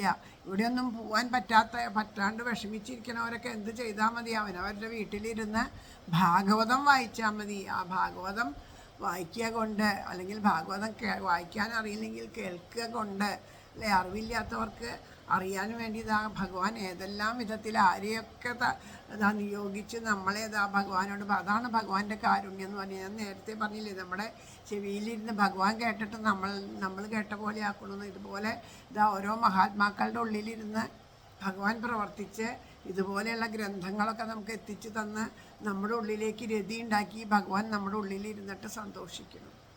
എന്തൊരു കാരുണ്യമെന്ന് ആലോചിച്ച് നോക്കൂ. അപ്പോൾ പറയുകയാണ്, അവിടെയൊന്നും പോകാൻ സാധിച്ചില്ലെങ്കിലും വീട്ടിലിരുന്ന് ഭാഗവതം വായിച്ചാൽ മതി. ശ്ലോകാർത്ഥം ശ്ലോകപാദം വാ നിത്യം ഭാഗവതോത്ഭവം പഠസ്വ സമുഖേനൈവ യദീച്ഛസി പരാം ഗതിം. ഇതിൽ നിന്നരയോ കാലോ ശ്ലോകം നിത്യേന ചൊല്ലിയാൽ നശിക്കും സംസാരഭയം, കൈവരിക്കും പരാഗതി. ഒരു ദിവസം ഒരു ശ്ലോകനല്ല, അരശ്ലോകം അല്ലെങ്കിൽ അതിൻ്റെ 1/4 ശ്ലോകമെങ്കിലും ചൊല്ലിയാൽ മതി. ഇപ്പം നമ്മൾ ഈ ചൊല്ലുണ്ടല്ലോ, ആ ചൊല്ലുന്നതിൻ്റെ വെറുതെ ഗംഗ ന ഗയാ കാശി എന്തെങ്കിലും വായിച്ചു. അത് വായിച്ച് അങ്ങനെ തുടങ്ങിയപ്പോഴാണ് എന്തെങ്കിലും ഒരു കാര്യം വന്നത് ഉപേക്ഷിച്ച് പോയി എന്ന് വിചാരിച്ചാലും അതിൻ്റേതായ ഒരു ഫലം നമുക്ക് അനുഭവത്തിൽ വരും എന്നാണ് അതാ ഈ ഭാഗവതത്തിൻ്റെ മഹത്വം കൊണ്ട് പറയണത്.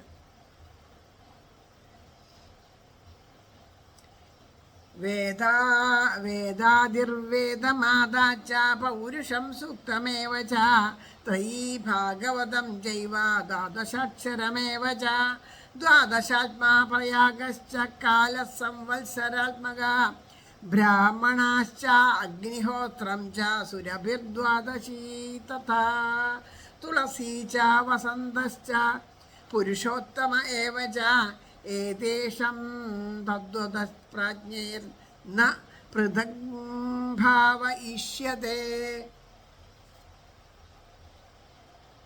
പ്രണവം ഗായത്രി വേദത്രയം പുരുഷസൂക്തവും ദ്വാദശാക്ഷരിയും ഭാഗവതമെന്ന പുരാണവും സംവത്സരാത്മകം കാലം ബ്രഹ്മജ്ഞൻ സൂര്യദേവനും പ്രയാഗ അഗ്നിഹോത്രം ദ്വാദശിയും കാമധേനുവും വസന്തവും തുളസിയും പുരുഷോത്തമനും സ്വതേ തമ്മിൽ ഭിന്നമല്ലെന്നു തോന്നുന്നു പൂർവസ്മൃതികൾ. ഇപ്പോൾ ഇവിടെ എന്താ പറഞ്ഞേ, ആ പ്രണവം വേദങ്ങളുടെയൊക്കെ ആദ്യമായിട്ടുള്ള പ്രണവം ഉണ്ടല്ലോ, അത് ഗായത്രി മന്ത്രം തുടങ്ങിയിട്ടുള്ള 16 മന്ത്രങ്ങളാണെങ്കിൽ പുരുഷസൂക്തം മുതലായിട്ടുള്ള വേദങ്ങൾ ഇതെല്ലാം ഉണ്ടല്ലോ. അതുപോലെ സൂര്യൻ, പിന്നെ പ്രയാഗ പോയിട്ടുള്ള തീർത്ഥരാജന്മാർ, അങ്ങനെയുള്ള കാലം, ബ്രാഹ്മണൻ തുടങ്ങിയിട്ടുള്ളതൊക്കെ ഉണ്ടല്ലോ. ഇതൊക്കെ ഭഗവാൻ പറയണു ഈ 16 പേർക്കും അതിനോടൊക്കെ ഒപ്പം തന്നെയാണ് എന്ത് ഭാഗവതം. ഇതിനൊന്നും ഒട്ടും എല്ലാം ഒരേപോലെയാണ്, ഒട്ടും വ്യത്യാസമില്ല എന്നതാ പറയണു. അത് വ്യത്യാസം ഉണ്ടെന്ന് തോന്നുന്നവർ, അറിവില്ലാത്തവർ അങ്ങനെ വിചാരിക്കണമെന്നേ ഉള്ളൂ. ഇതിനേക്കാളും ശ്രേഷ്ഠമാണ് അത്, ഇതിനേക്കാളും ശ്രേഷ്ഠമാണ് അതെന്ന് വിചാരിക്കാനില്ല. എല്ലാം ഒരുപോലെ തന്നെയാണെന്നതാ പറയണു. യശ്ച ഭാഗവതം ശാസ്ത്രം വാചയോർത്ഥദോനിശം ജന്മകോടികൃതം പാപം നശ്യതേനത്ര സംശയ. നിത്യേന ഈ ഭാഗവതം ചൊല്ലി സാരം ആസ്വദിക്കുകിൽ കോടി ജന്മകൃതം പാപം ഒടുങ്ങും ശങ്കയില്ലതിൽ. എന്നും ഭാഗവതം വായിച്ചിട്ട് അതിങ്ങനെ ആസ്വദിക്കുക. ഭാഗവതത്തിനെ ആ ഇഷ്ടത്തോടു കൂടി വായിച്ച് അതിലിങ്ങനെ ലയം വന്നിട്ട് അങ്ങനെ ഇരിക്കുന്നത് ആരാണോ അവരുടെ കോടി ജന്മങ്ങളായിട്ട് ചെയ്ത പാപങ്ങൾ ഒടുക്കും എന്ന് പറയണം. അപ്പോൾ നമ്മൾ പലരും വിചാരിക്കും, ഞാൻ നിത്യം വീട്ടിലിരുന്ന് പാരായണം ചെയ്യുന്നുണ്ട്, ഞാൻ ഇത്ര അധ്യായങ്ങൾ ഒരു ദിവസം പാരായണം ചെയ്യും, അങ്ങനെ ചെയ്യും, ഞാൻ ഇത്രയോ സപ്താഹങ്ങൾ കേട്ടു. പക്ഷേ ആ പാരായണം ചെയ്യുക എന്നുള്ള അതുകൊണ്ട് നമുക്ക് എന്തുണ്ടെന്നറിയോ, ഈ ജന്മം പാപങ്ങളൊന്നും ചെയ്യാൻ പോവാതിരിക്കാനുള്ളൊരു മനസ്സാന്നിധ്യം നമുക്ക് കിട്ടി. നമുക്ക് ബാക്കിയുള്ളതിനേക്കാളും കൂടുതൽ ഇഷ്ടം ഭാഗവതം കേൾക്കാനും പറയാനും വായിക്കാനും ഒക്കെ. അപ്പോൾ ആ സമയത്ത് നമ്മുടെ മനസ്സോ പ്രവൃത്തിയോ ചിന്തയോ ഒന്നും വേറെ കാര്യങ്ങൾക്ക് പോയിട്ട് മനസ്സ് ദുഷിക്കില്ല. നമുക്ക് ആ മാലിന്യങ്ങൾ നമ്മുടെ ഉള്ളിൽ അടിഞ്ഞുകൂടില്ല. പക്ഷേ കോടി ജന്മങ്ങളായിട്ടുള്ളത് തീരണം എന്നുണ്ടെങ്കിൽ എന്തു വേണം? അത് നേരത്തെ പറഞ്ഞ പോലെ ആ വായിക്കുമ്പോൾ ആ ശബ്ദമിടറിക്കൊണ്ട് കണ്ണ് നിറഞ്ഞുകൊണ്ട് അത് അനുഭവിച്ചുകൊണ്ട് ആ മുന്നിൽ ഈശ്വരനെ അനുഭവിച്ചുകൊണ്ട് നമ്മുടെ ചുറ്റും ആ ശ്രീകൃഷ്ണ ഭഗവാൻ നിറഞ്ഞു നിൽക്കേണ്ടതായിട്ട് അനുഭവിച്ചുകൊണ്ട് പാരായണം ചെയ്യാനായിട്ട് നമുക്ക് സാധിക്കണം, അല്ലെങ്കിൽ കേൾക്കാനായിട്ട് സാധിക്കണം. അപ്പോഴാണ് അത് സംഭവിക്കണേ. അതിന് സംശയമില്ല എന്ന് പറയണു. കാരണം എത്ര ഭാഗവത ശാസ്ത്രത്തെ അത് മനസ്സിലാക്കിയിട്ട് മനനം ചെയ്ത് പ്രേമഭക്തിയോട് കൂടിയിട്ട് പാരായണം ചെയ്യുന്നവൻ്റെ കാര്യം ദാ ഇവിടെ പറയണു. ശ്ലോകാർദ്ധം ശ്ലോകപാദം വാ പഠേത് ഭാഗവതം ചയ നിത്യം പുണ്യമവാപ്നോതി രാജസൂയാശ്വമേധയോ. ശ്ലോകത്തിലറിയോ കാലോ നാൾ തോറും ചൊല്ലിയാൽ മതി രാജസൂയാശ്വമേധങ്ങൾ ചെയ്ത പുണ്യങ്ങൾ കൈവരും. ഇതൊക്കെ ഇതിൻ്റെ ഇടയിൽ ഇങ്ങനെ പറയണ്ടേ, പുണ്യം കിട്ടും, അതല്ല ഇന്ന അനുഭവം കിട്ടും, ഇന്നത് കിട്ടും എന്ന് പറയണ്ടേ. അത് എന്തിനാ പറയണത് എന്ന് വിചാരിച്ചാൽ, എന്തെങ്കിലും നമ്മളൊരു പ്രവൃത്തി ചെയ്യുമ്പോൾ എന്താ ലഭിക്കുക, അതുകൊണ്ട് എന്താ നമുക്ക് ഗുണം, അതന്വേഷിക്കാണ്ട് ഈ കലികാലത്ത് ആരും പ്രവൃത്തി ചെയ്യാൻ പോണില്ല. അപ്പോൾ അങ്ങനെയുള്ളവർക്ക് നമ്മളപ്പോൾ അങ്ങനെ എന്താ ഇത് ചെയ്താൽ ഇന്ന പുണ്യം കിട്ടും എന്നാൽ ആ പുണ്യം കിട്ടാനായിട്ട് അപ്പോൾ നമ്മുടെ ലക്ഷ്യം എന്താ, പുണ്യം നേടണം എന്നാണ്. അപ്പോൾ ആ ഭാവത്തോട് കൂടിയിട്ടാകുമ്പോൾ നമ്മൾക്ക് അത് ലഭിച്ചു എന്ന് വരും. അപ്പോൾ നമുക്ക് കർമ്മപ്രാരാബ്ധം നമ്മളിത് വായിക്കണോണ്ട് നമുക്ക് ഇപ്പോൾ ചെയ്യുന്ന നമ്മുടെ പ്രവൃത്തികളൊക്കെ പരിശുദ്ധമായിട്ട് തീരും. വീണ്ടും ഈ ഒരു കർമ്മം പ്രാരാബ്ധം നമുക്ക് വന്നു ചേരില്ല. പക്ഷെ പൂർവ്വകൃതമായിട്ടുള്ള കർമ്മങ്ങൾ ഒടുങ്ങണമെങ്കിൽ എങ്ങനെ വേണം? ഒന്നും ആഗ്രഹിക്കാണ്ട് കൊതിയോട് കൂടിയിട്ട് പ്രേമത്തോട് കൂടിയിട്ട് ആ ഈശ്വരൻ്റെ കഥകളെ ആസ്വദിക്കാൻ കേൾക്കാൻ കൊതിയോട് കൂടിയിട്ട് വേറൊന്നും വേണ്ട, ഭഗവാന്റെ കഥയല്ലേ അത് കേൾക്കാൻ സാധിക്കുന്നത് തന്നെ. അതാണ് ഈ ജന്മം കൊണ്ട് നേടേണ്ട ഏറ്റവും വലുത് എന്നുള്ള ഭാവത്തോട് കൂടിയിട്ട് ആ ഇഷ്ടത്തോടു കൂടിയിട്ട് നമ്മൾ കേൾക്കാൻ തുടങ്ങുമ്പോൾ നമ്മുടെ പൂർവ്വജന്മഗതമായിട്ടുള്ള പാപങ്ങളെല്ലാം തീരും എന്ന് പറയണത്. പക്ഷേ അങ്ങനെ പറയുമ്പോൾ നമുക്കത് വേണ്ടതുപോലെ വായിക്കാനും ആസ്വദിക്കാനും നമ്മളെക്ക് സാധിക്കില്ല. അപ്പോൾ നമുക്ക് കുട്ടികൾക്കൊക്കെ കഷായം കുടിക്കാൻ മടിയുള്ള കുട്ടികൾക്ക് ശർക്കര വെല്ലം തരാം, എന്നാൽ പിന്നെ ഈ കഷായം കുടിക്കുമോ എന്ന് ചോദിച്ച് ആ ശർക്കര വെല്ലം കാണിച്ചു കൊടുത്തിട്ട് അത് കിട്ടാൻ വേണ്ടിയിട്ടാണ് കഷായം കുടിക്കുക. പക്ഷേ കഷായം കുടിച്ചാലാണ് രോഗം മാറുള്ളൂ. അപ്പോൾ രോഗം മാറണമെങ്കിൽ കഷായം കുടിക്കണം. അപ്പോൾ ആ കഷായം കിട്ടാൻ വേണ്ടിയിട്ട് കുട്ടികളെയൊക്കെ മുതിർന്നവർ കുറച്ച് മുതിർന്നു കഴിഞ്ഞാൽ നമുക്ക് മനസ്സിലാവും ഇത് എന്തിനു വേണ്ടിയിട്ടുള്ളതാണ് അല്ലേ.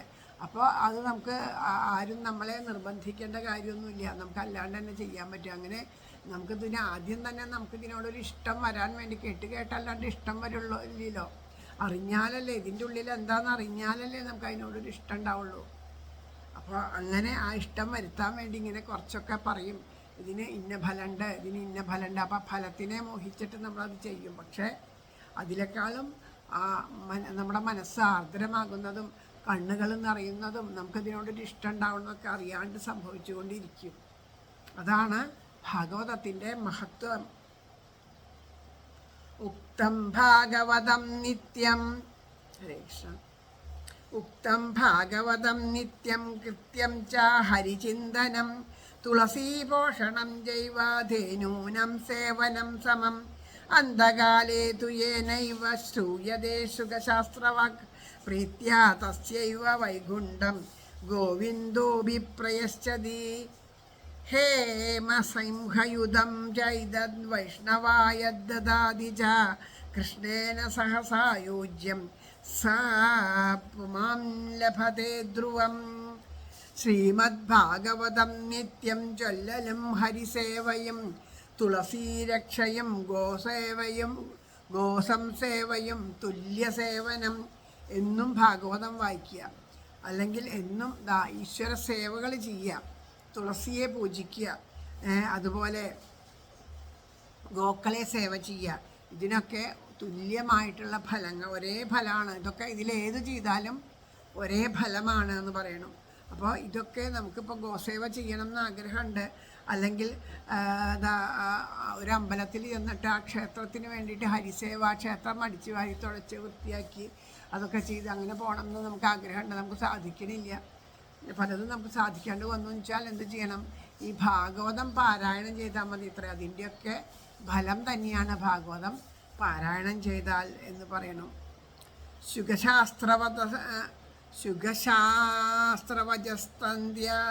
വജസ്സന്ധ്യവേള വേളയിൽ കേൾക്കിലേ വരും ഗോവിന്ദ പ്രീതിയാൽ വൈകുണ്ഠത്തെ പ്രാപിപ്പു തൽക്ഷണം.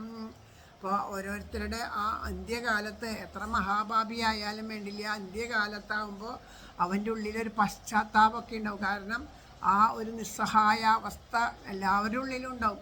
ഇത്ര കാലം ഞാൻ ഞാൻ ഞാൻ ഞാൻ എന്ന് പറഞ്ഞ് ഓടി നടന്നിട്ട് ഇപ്പോൾ ഒരു തുള്ളി വെള്ളം നാവിൽ ഉറ്റിക്കിറങ്ങിയ പോലും പരസഹായം വേണം. നമുക്കൊന്നുകൊണ്ടും സാധിക്കില്ല. എന്തൊക്കെ ബുദ്ധിയുണ്ട്, ഓർമ്മയുണ്ട്, എല്ലാം ഉണ്ട്, പക്ഷെ ഒന്നും എല്ലാം കാണുന്നുണ്ട്, കേൾക്കുന്നുണ്ട്, ഒന്നും പ്രതികരിക്കാൻ പോലും സാധിക്കാണ്ട് കിടക്കുന്ന ഒരവസ്ഥ. ആ അവസ്ഥയിൽ പൂർവ്വജന്മത്തിൽ ചെയ്ത കർമ്മഫലങ്ങൾ എല്ലാം നമുക്ക് ഓർമ്മ, നമ്മൾ ചെയ്ത ദുഷ്കർമ്മങ്ങൾ ഏതാണ്, സൽക്കർമ്മങ്ങൾ ഏതാണ്, എന്തൊക്കെയാണ്, അതൊക്കെ ഓർമ്മ വരുത്രേ. അതൊക്കെ ഓർമ്മ ചെയ്തിട്ട് ഇത്രയും മഹാപാപം ചെയ്തൊക്കെ ഓർമ്മ. ചിലപ്പോൾ നമ്മൾ വയസ്സായ ആൾക്കാരെ ചെന്നാൽ അവർക്കൊന്നും മിണ്ടാൻ പറ്റില്ല. നമ്മളെ കാണുമ്പോൾ ഇങ്ങനെ കണ്ണ് നിറഞ്ഞൊഴുകും. അതെന്താ കണ്ണ് നിറഞ്ഞൊഴുകണം? അയ്യോ നമ്മളെ മനസ്സിലായിട്ടോ, മനസ്സിലായതുകൊണ്ടാണ് ആ കണ്ണ് നിറഞ്ഞൊഴുകണം. അല്ല, നമ്മളെ മനസ്സിലായിട്ടല്ല, ജീവിതത്തിൻ്റെ സത്യം മനസ്സിലായി. ഇവരൊക്കെ ഇത് മനസ്സിലാക്കാതെ കണ്ട് ഇങ്ങനെ ഞാൻ എന്നുള്ള ഭാവത്തിൽ ഇനിയും ഓടുകയാണല്ലോ. ഇവർക്ക് അത് എൻ്റെ ഈ ഒരു അവസ്ഥയെ ഇവർക്ക് ബോധിപ്പിച്ച് കൊടുക്കാൻ, പറഞ്ഞു കൊടുക്കാൻ എനിക്ക് സാധിക്കണില്ലല്ലോ, എൻ്റെ നാവ് അനങ്ങണില്ലല്ലോ. അതൊക്കെ ആലോചിച്ചിട്ടാണ് അവരുടെ കണ്ണ് നിറയുന്നത്. അവരുടെ ആ ചെയ്ത പാപം അതൊക്കെ ഓർമ്മ വരും. പക്ഷേ അങ്ങനെ ഈ കിടക്കുന്നവരുടെ മുമ്പിലിരുന്ന് ആരെങ്കിലും ഭാഗവതം പാരായണം ചെയ്താൽ ആ ഭാഗവതം കേട്ടുകൊണ്ട് അവരുടെ എല്ലാ പാപങ്ങളും നശിച്ചുകൊണ്ട് അവരിതാ ആ വൈകുണ്ഠം എന്ന് വെച്ചാൽ കുണ്ഠതയില്ലാത്തത്, എപ്പോഴും സ്വസ്ഥമായിട്ട് ഇരിക്കുന്ന സ്ഥലം എന്ന് പറയുന്നത്, ആ വൈകുണ്ഠത്തെ പ്രാപിക്കും എന്ന് പറയാണ്. അതുപോലെ സ്വർണപീഠത്തോടെ ഭാഗവത ദാനം നടത്തിയാൽ ആ ജീവൻ കൃഷ്ണ സായുജ്യം പോകുമെന്നത് അസംശയം. ഒരു സ്വർണ്ണപീഠം ഉണ്ടാക്കിയിട്ട് അതിൽ ഭാഗവതം വെച്ച് ദാനം ചെയ്യാം. ആ സുവർണപീഠത്തിൽ ദാനം, കാരണം നമ്മൾ സ്വർണ്ണം എന്ന് വെച്ചാൽ അതിനെ പവിത്രമായിട്ടൊക്കെ കാണും. എന്തൊരു വില കൂടിയതല്ലേ. അപ്പോൾ അതിനേക്കാളും പവിത്രമാണ് ഭാഗവതം. നമുക്ക് നമ്മുടെ ജീവിതത്തിൽ നമ്മൾ ഇതൊക്കെയാണ് കാര്യം. ആ സ്വർണം, സ്വത്ത്, ധനം, അതിനൊക്കെയാണ് നമ്മൾ പ്രാധാന്യം കൊടുക്കണേ. അതിനേക്കാളും പ്രാധാന്യമാണ് ഭാഗവതത്തിന് എന്നാണ് അവിടെ ഉദ്ദേശിക്കുന്നത്. സ്വർണ്ണപീഠത്തിൽ വയ്ക്കാന്ന് വെച്ചാൽ എല്ലാത്തിലും കൂടുതൽ പ്രാധാന്യം എന്തിനു കൊടുക്കണം? ഭാഗവതത്തിന് കൊടുക്കണം. ആ ഭാഗവതത്തിന് കൊടുത്തിട്ട് ആ ഭാഗവതം ദാനം ചെയ്യുക. ആർക്കെങ്കിലും ഭാഗവതത്തിൻ്റെ മഹത്വം മനസ്സിലാക്കിയിട്ട് ആ എല്ലാത്തിലും മീതിയായിട്ട് ആ ഭാഗവതത്തിനെ കണക്കാക്കിക്കൊണ്ട് ആ ഭാഗവതം ഏതെങ്കിലും ഒരു ജീവന് ദാനം ചെയ്തിട്ട് അവന് അത് ഇഷ്ടമാണ്, എനിക്ക് ഭാഗവതം വായിക്കണം എന്നൊക്കെ പറയണ ആർക്കെങ്കിലും കൊടുക്കരുത്. ഭാഗവതം ചില പുസ്തകങ്ങളൊക്കെ ഓരോരുത്തർ വെറുതെ കൊടുക്കുമ്പോൾ കിട്ടി അതൊക്കെ വാങ്ങി വീട്ടിൽ കൊണ്ടുവന്ന് വെച്ച് നശിപ്പിച്ച് ചെതൽ പിടിച്ച് പോവും. അത് വളരെ മഹാപാപമാണ്. ഭാഗവത ഏതെങ്കിലും ഒരു ഗ്രന്ഥം നമുക്ക് പൈസ കൊടുത്ത് വാങ്ങിയിട്ട് കൊണ്ടുവന്ന് വെച്ചാലേക്കാളും നമുക്ക് പാപദോഷങ്ങൾ വരിക. വെറുതെ കിട്ടണ ഗ്രന്ഥം വെറുതെ വീട്ടിൽ കൊണ്ടുവയ്ക്കുമ്പോൾ, വെറുതെ ആരെങ്കിലും ഒരു ഗ്രന്ഥം തന്നിട്ടുണ്ടെങ്കിൽ ആ ഗ്രന്ഥം നിത്യപാരായണം ചെയ്യണം എന്നാണ് പറയുക. അല്ലാണ്ട് നമ്മളിവിടെ കൊണ്ടുവന്ന് വെച്ചാൽ തന്നവർക്കും വാങ്ങിയവർക്കും ഒരുപോലെ അതിൻ്റെ പാപം അനുഭവിക്കേണ്ടി വരും. അത് കാരണം ഒന്നും വെറുതെ കൊടുക്കരുത് എന്ന് പറയും. അതിൻ്റെ മൂല്യം അറിഞ്ഞേ കൊടുക്കാവൂ. അതുകൊണ്ടാണ് പറയണത്. അതിൻ്റെ മൂല്യം വലുതാണെന്ന് അറിയാൻ വേണ്ടിയിട്ടാണ് സ്വർണത്തിൻ്റെ ആ പീഠത്തിൽ വെച്ച് കൊടുക്കണം എന്നൊക്കെ പറയുന്നത്. അതിലും മൂല്യമാണ്. അപ്പോൾ അത് ഇത്രയും വലിയ സ്വർണ്ണപീഠം ആണ് ആൾക്കാരുടെ മുമ്പിൽ, അതിനൊക്കെയാണ് വില കാണുക. അപ്പോൾ അതിലും വിലയുള്ളതാണ് ഭാഗവതം. അപ്പം അതുപോലെ പവിത്രമായിട്ട് ആരാണോ ആ ഭാഗവതം ദാനം ചെയ്യണത് അവർക്ക് അവർക്ക് കൃഷ്ണനിൽ അലിഞ്ഞു ചേരാനായിട്ട് സാധിക്കും. കാരണം ആ മഹത്വം നമ്മൾ അനുഭവിച്ച്, നമ്മളറിഞ്ഞ്, നമ്മൾ ആസ്വദിച്ച് നമുക്ക് അനുഭവം ഉണ്ടായാൽ മാത്രമേ അതുപോലെയുള്ള ഭാവത്തിൽ നമുക്ക് വേറെ ആൾക്ക് കൊടുക്കാൻ പറ്റുള്ളൂ. അപ്പോൾ അത് അങ്ങനെ കൊടുക്കുമ്പോൾ നമുക്ക് കൃഷ്ണ സായുജ്യം ലഭിക്കും എന്ന് പറയണം.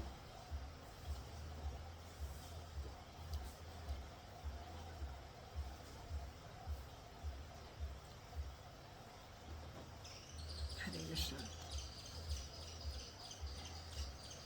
ജന്മമാത്രമഭിയേന ഷഠേന കിഞ്ചിത് ചിത്തം വിധായ ശുഖശാസ്ത്രകഥാന്ന പീത ചണ്ഡാളവച്ച ഖരവദ്വദതേന നീതം മിഥ്യാസു ജന്മജനനീ ജനിദുഃഖഭാജ.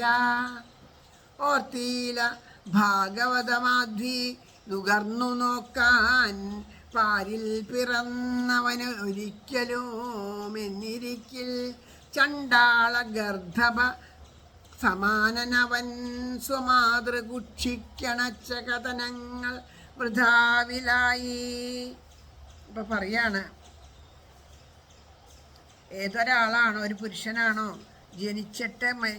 ജനിച്ച് മരിക്കുന്നതിനിടയിൽ അല്പസമയമെങ്കിലും മനസ്സിരുത്തിയിട്ട് ഭാഗവതം വായിക്കുകയോ ഭാഗവതത്തെ കേൾക്കുകയോ അത് ആസ്വദിക്കാതിരിക്കുകയോ ചെയ്യുന്നത് അവൻ്റെ ജന്മം ചണ്ടാളൻ്റെയോ അല്ലെങ്കിൽ കഴുതയുടെയൊക്കെ ജന്മത്തിനെ പോലെ വ്യർത്ഥമായിട്ട് ഭവിക്കുകയാണ് ചെയ്യുന്നത്.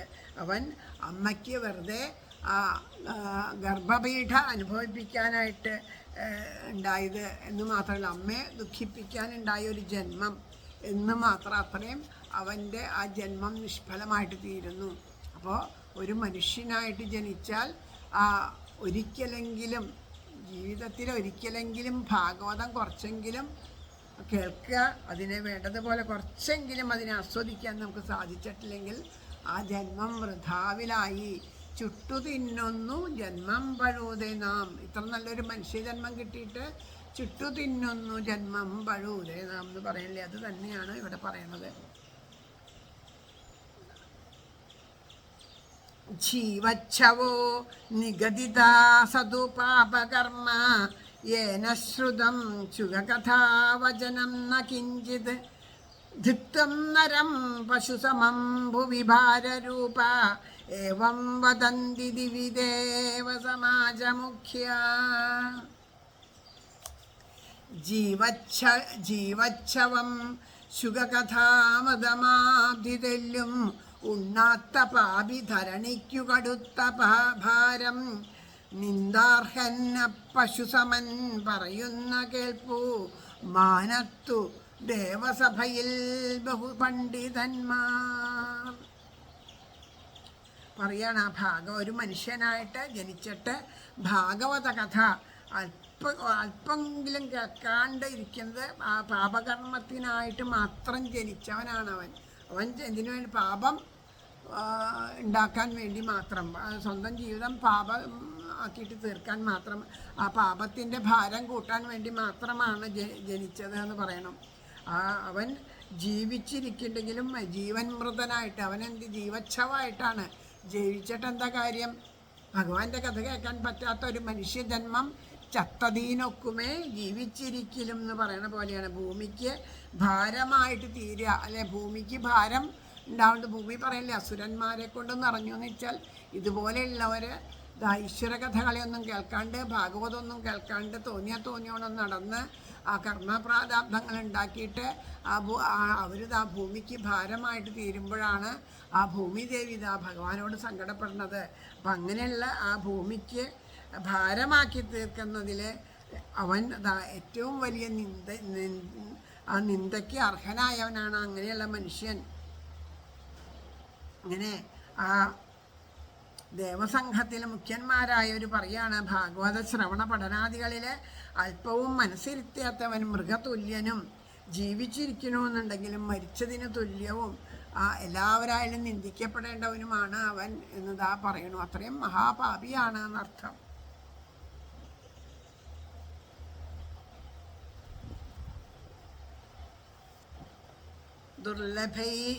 ദുർലഭൈവ കഥാലോകൈ ശ്രീമദ്ഭാഗവതോത്ഭവ കോടിജന്മസമുദ്രേന പുണ്യേനൈവാതു ലഭ്യതേ തേന യോഗനിധേ ധീമൻ ശ്രോതവ്യാസാ പ്രയത്നത ദീനാനാം നിയമോ നാസ്തി സർവദാ ശ്രവണം മതം സത്യേന ബ്രഹ്മചര്യേണ സർവദാ ശ്രവണം മതം അശക്യത്വാത് കലൗ ബോധ്യ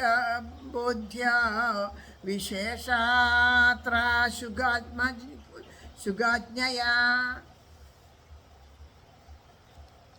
കോടി ജന്മത്തിലെ പുണ്യം കൂടെയുള്ളവർക്കു മാത്രമേ ശ്രീമദ് ഭാഗവതം കേൾക്കാനിടയാവൂ. സുദുർലഭം. കോടി ജന്മം കൊണ്ട് ആർജിച്ചെടുത്ത പുണ്യം കൊണ്ട് മാത്രമാണ് ഒരു ജീവന് ആ ശ്രീമദ് ഭാഗവതം കേൾക്കാൻ സാധിക്കുള്ളൂ എന്ന് പറയണു.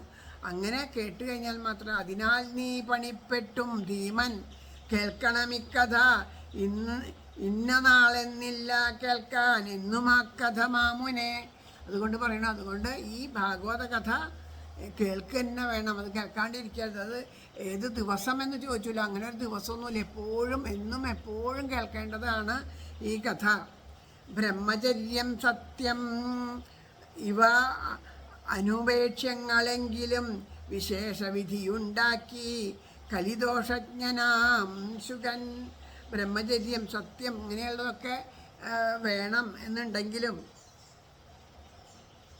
ആ കലി, അതായത് നല്ല യഥാർത്ഥമായിട്ടുള്ള ഭാഷണം ഉണ്ടാവുക, സ്ത്രീ സംഘം ഇല്ലാണ്ടിരിക്കുന്ന ബ്രഹ്മചര്യം എന്ന വ്രതങ്ങളോട് കൂടിയിട്ട് വേണം എപ്പോഴും ശ്രമിക്കണമെന്ന് അഭിപ്രായമുണ്ട്. പക്ഷേ കലിയുഗത്തിൽ വ്രതം അനുഷ്ഠിക്കാൻ സാധിക്കില്ല. അതുകൊണ്ട് ശ്രീ ശുഖബ്രഹ്മർഷി പറയണു, അവർക്ക് കേൾക്കാൻ എപ്പോഴും വിശേഷ ശ്രവണവിധി പറയുന്നുണ്ട്. അങ്ങനെ കേൾക്കാനായിട്ട് സാധിക്കില്ല, കാരണം കലിയാണ് ബാധിച്ചിരിക്കുന്നത്. അപ്പോൾ കലികാലത്ത് അതിന് നമുക്ക് സാധിക്കില്ല. അപ്പം അതുകൊണ്ട് എന്ത് ചെയ്യണം? ശ്രദ്ധാതശ്രവണേ നിത്യം മാഖേതാവതി യദ്ഫലം തദ്ഫലം ശുഗദേവേന സപ്താഹശ്രവണം കൃതം. മനസ്സടക്കി നിയമത്തോടെ നിത്യേന കേൾക്കുവാൻ തടസ്സമുള്ളോർക്ക് മുഖ്യം സപ്താഹശ്രവണം മതി. ഇവ അങ്ങനെയൊക്കെ നമുക്ക് ബുദ്ധിമുട്ടുണ്ടെങ്കിൽ എന്ത് വേണം? അത് കേൾക്കാൻ ഇഷ്ടത്തോടു കൂടിയിട്ട് ആ കഥ ഒന്ന് കേട്ടാൽ മാത്രം മതി. അതുകൊണ്ട് തന്നെ അത് വരെ കലികാലത്ത് ശ്രവണം മാത്രം മതി എന്ന് പറയണു. ഇനി അതുപോലെ തന്നെ പറയണു, ശ്രവണം മാഘമീ മാസങ്ങളിൽ കേൾക്കുന്നതിൻ ഫലം സപ്താഹ ശ്രവണം കൊണ്ടും നിഗമിച്ചിടിനാൻ ശുഗൻ. അപ്പോൾ ഓരോരോ മാസങ്ങളിൽ ഇത് കേൾക്കുക എന്ന് പറയണ്ടല്ലോ, ചിങ്ങമാസത്തിൽ, കുംഭമാസത്തിൽ, ഇതൊക്കെ കേൾക്കാനായിട്ടുണ്ടെങ്കിലും അങ്ങനെയാണെന്നുണ്ടെങ്കിലും ഈ കലികാലത്തിലെ എല്ലാ മാസത്തിലും എപ്പോഴും ഭാഗവതം കേൾക്കാനായിട്ട് കലികാലത്ത് അതിനൊരു പ്രത്യേകമായിട്ട് ഫലമുണ്ട് എന്ന് പറയുന്നു.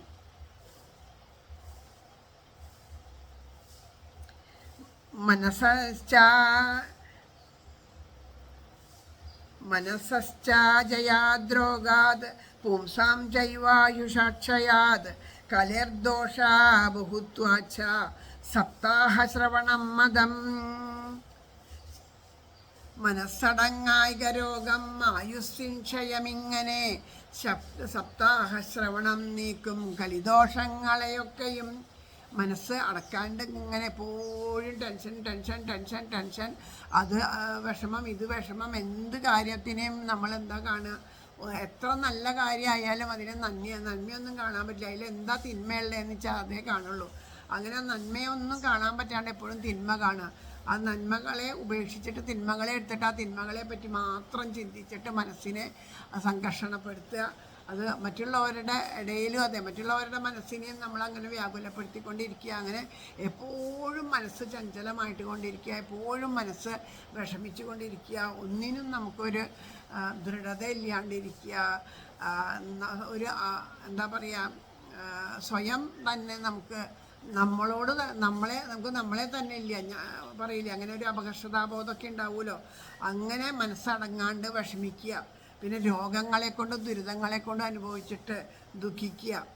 ആയുസ് പെട്ടെന്ന് ആയുസ് ഇല്ലാണ്ടാവുക. അതൊക്കെ കലികാലത്തിൻ്റെ ഒരു ഭാഗമാണ്. അങ്ങനെ ഉണ്ടെങ്കിൽ അതൊക്കെ ഇല്ലാണ്ടാവണമെങ്കിൽ എന്താ? സപ്താഹം വേണ്ട വിധത്തിൽ ശ്രവിച്ചാൽ ഇതിനൊക്കെ മോചനം കിട്ടും എന്ന് പറയണു. യദ്ബലം നാസ്തി തപസാ ന യോഗേന സമാധിന അനായാസേന തത്സർവം സപ്താഹശ്രവണേ ലഭേത്. അപ്പം പറയണു,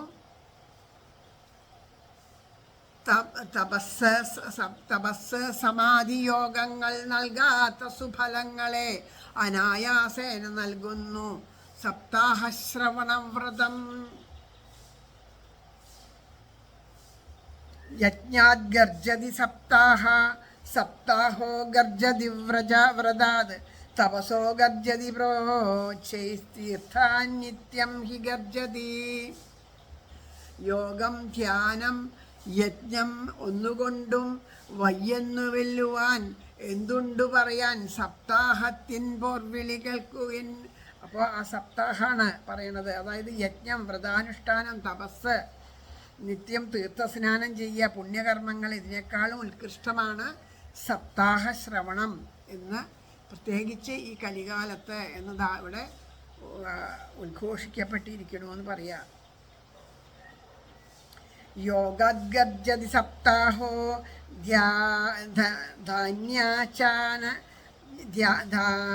ധ്യാനജ്ഞാനാശ്ച ഗർജതി. കിം ഭ്രുമോ ഗർജനം തസ്യ രേ രേ ഗർജതി ഗർജതി.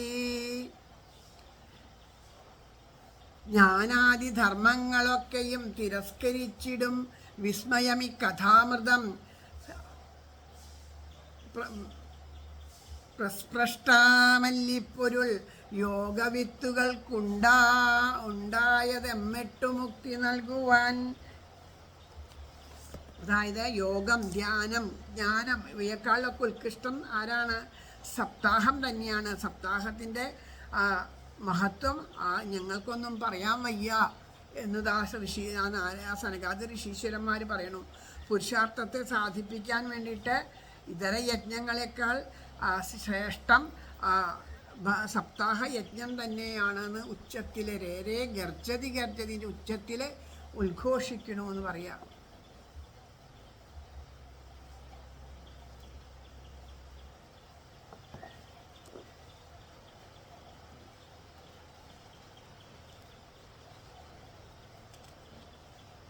ശൗനക ഉവാച സാശ്ചര്യമേതത്കഥിതം കഥാനകം ജ്ഞാനാദിധർമാൻ വിഗണയ്യ സാമ്പ്രതം നിശ്രേയസ ഭാഗവതം പുരാണം ജാതം കുതോ യോഗവിദാതിസൂചകം. ശൗനകൻ പറഞ്ഞു, ജ്ഞാനാദിധർമ്മങ്ങളൊക്കെയും തിരസ്കരിച്ചിടും വിസ്മയമി കഥാമൃതം. പ്രസിഷ്ടമില്ലിപ്പൊരുൾ യോഗവിത്തുക്കൾക്കും. ഹരേ കൃഷ്ണ. ഇതിൻ്റെ ഇടയിൽ ഞാനൊരു ശ്ലോകം വിട്ടുപോയോ എനിക്കൊരു സംശയമല്ല, ക്ഷമിക്കണം. നിങ്ങൾ വായിക്കണവരതൊന്ന് നോക്കണേ കേട്ടോ. അതിനിടയ്ക്ക് അതായത് സാധാരണ വ്രതം, യജ്ഞം, തപസ്, തീർത്ഥങ്ങളൊന്നുമേ സപ്താഹ സമമല്ലെന്നു ഗർജിപ്പു ഭഗവത് കഥ. 51-ാമത്തെ ശ്ലോകം. അതായത് യോഗാദ്ഗർജതി സപ്താഹോ എന്നുള്ളത് ആ ഒരു ഇതുണ്ടല്ലോ, അത് വായിച്ചില്ല എന്ന് തോന്നുന്നു കേട്ടോ. അതിൻ്റെ 51-ാമത്തെ ശ്ലോകത്തിൻ്റെ ഇതിൽ സാധാരണ വ്രതം, യജ്ഞം, തപസ്, തീർത്ഥങ്ങളൊന്നുമേ സപ്താഹ സമമല്ലെന്നു ഗർജിപ്പു ഭഗവത് കഥ. 2 പുസ്തകത്തിൽ നോക്കി വായിക്കുമ്പോൾ ഉണ്ടാവണ ഒരു ബുദ്ധിമുട്ടാണ്, ക്ഷമിക്കണം. അതിനുശേഷമാണ് ഇത് യോഗാദ്ഗർജതി സപ്താഹോ എന്നുള്ളതിന് യോഗം, ധ്യാനം, ജ്ഞാനം ഒന്നുകൊണ്ടും വയ്യെന്ന് വെല്ലുവാൻ എന്തുണ്ട് പറയാൻ സപ്താഹത്തിൻ പോർവിളി കേൾക്കുകിൻ എന്ന് പറയുന്നതാണ് 52-ാമത്തെ ശ്ലോകത്തിൽ. പിന്നെ 53-ാമത്തെ ശൗനകൻ പറഞ്ഞു എന്നുള്ളതിൻ്റെയാണ് ജ്ഞാനാദിധർമ്മങ്ങളൊക്കെയും തിരസ്കരിച്ചിടും വിസ്മയമി കഥാമൃതം. പ്രസ്പഷ്ടമില്ലൊരുൾ യോഗവിത്തുകൾക്കുണ്ടായതെമ്മെട്ടു മുക്തി നൽകുവാൻ. അപ്പോൾ ചോദിക്കുകയാണ് അതായത് ഇത് അങ്ങ് ഈ കഥയെ പറഞ്ഞതായിട്ടുള്ള ഈ ഭാഗവത കഥയുടെ ഈ മഹത്വം പറഞ്ഞല്ലോ, അത് ആശ്ചര്യം തന്നെയാണ്. കാരണം ജ്ഞാനയോഗം, കർമ്മയോഗം, അഷ്ടാംഗയോഗം മുതലായതൊക്കെ അതിനേക്കാളിലൊക്കെ ഉപരിയായിട്ട് ഭാഗവത പുരാണത്തിൻ്റെ പഠനശ്രവണാദികളെ കൊണ്ട് മോക്ഷത്തെ ലഭിക്കുന്നുണ്ടല്ലോ. ഈ കഥയുടെ സാരം അത്ര മഹാത്മ്യേറിയതാണ്. യോഗ ജ്ഞാനാദികളെ സൂചിപ്പിക്കുന്നതാണ്. ഇതിൻ്റെ ഈ ഭാഗവതത്തിൻ്റെ ഉൽപ്പത്തി എങ്ങനെയാണ്, ഏത് വിധത്തിലാണെന്ന് കൂടെ അറിയാൻ ആഗ്രഹമുണ്ട് എന്നതാ ഈ ശൗനകൻ സൂതനോട് ചോദിക്കുകയാണ്. അപ്പോൾ ആ സൂതൻ പറയുന്ന മറുപടി അടുത്ത ഭാഗം. കാരണം ഇത് കുറേ അധികം വായിച്ചത് കൊണ്ടാണ് ഇടയ്ക്കൊക്കെ ഇങ്ങനെ ഞാൻ ഇതുകൊണ്ടാണ് അധികം വായിക്കാത്തത്. ശ്ലോകങ്ങൾ കൊതിയോണ്ട് ഇങ്ങനെ വായിച്ച് പോവുകയാണ്. അപ്പോൾ ഈ ശ്ലോകങ്ങൾ ഇടയ്ക്ക് രണ്ടും കൂടി ഇങ്ങനെ വായിക്കുമ്പോൾ 2 ബുക്കിൽ നോക്കിയിട്ടല്ലേ വായിക്കണം. ഇടയ്ക്ക് ഒന്ന് തെറ്റിപ്പോയി, എല്ലാവരും ക്ഷമിക്കണം. ഇതുകൊണ്ടാണ് കുറേ വായിക്കാത്തത്. ഇനി അടുത്ത ഭാഗം അടുത്ത ദിവസം പാരായണം ചെയ്യാനായിട്ട് ഇനി അധികം ശ്ലോകങ്ങളില്ല. അതുകൊണ്ട് എന്നാലും അടുത്ത ഭാഗം അടുത്ത ദിവസം പാരായണം ചെയ്യാം. അത് കഴിഞ്ഞിട്ട് കുറച്ച് ആ 4-ാം അധ്യായത്തിലെ ഭാഗങ്ങളും കൂടി പാരായണം ചെയ്തിട്ട് അടുത്ത ഭാഗം അങ്ങനെയാവാം കേട്ടോ. അപ്പോൾ തൽക്കാലം ഇവിടെ സമർപ്പിക്കുകയാണ്. എല്ലാവർക്കും എല്ലാ നന്മകളും ഉണ്ടാവട്ടെ.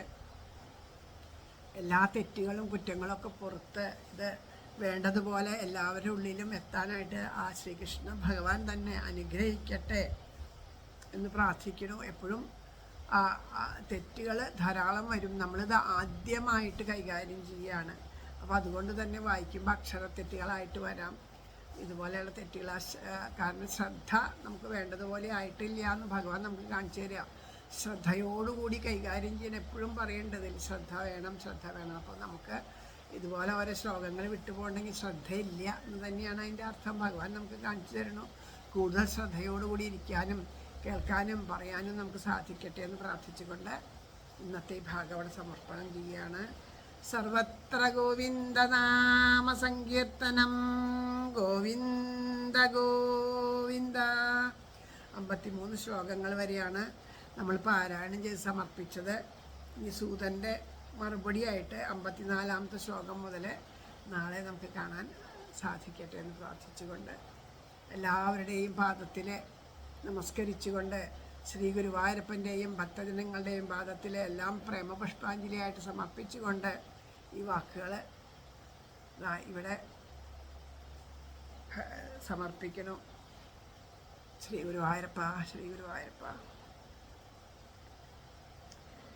സർവത്ര ഗോവിന്ദനാമ സങ്കീർത്തനം, ഗോവിന്ദ ഗോവിന്ദ.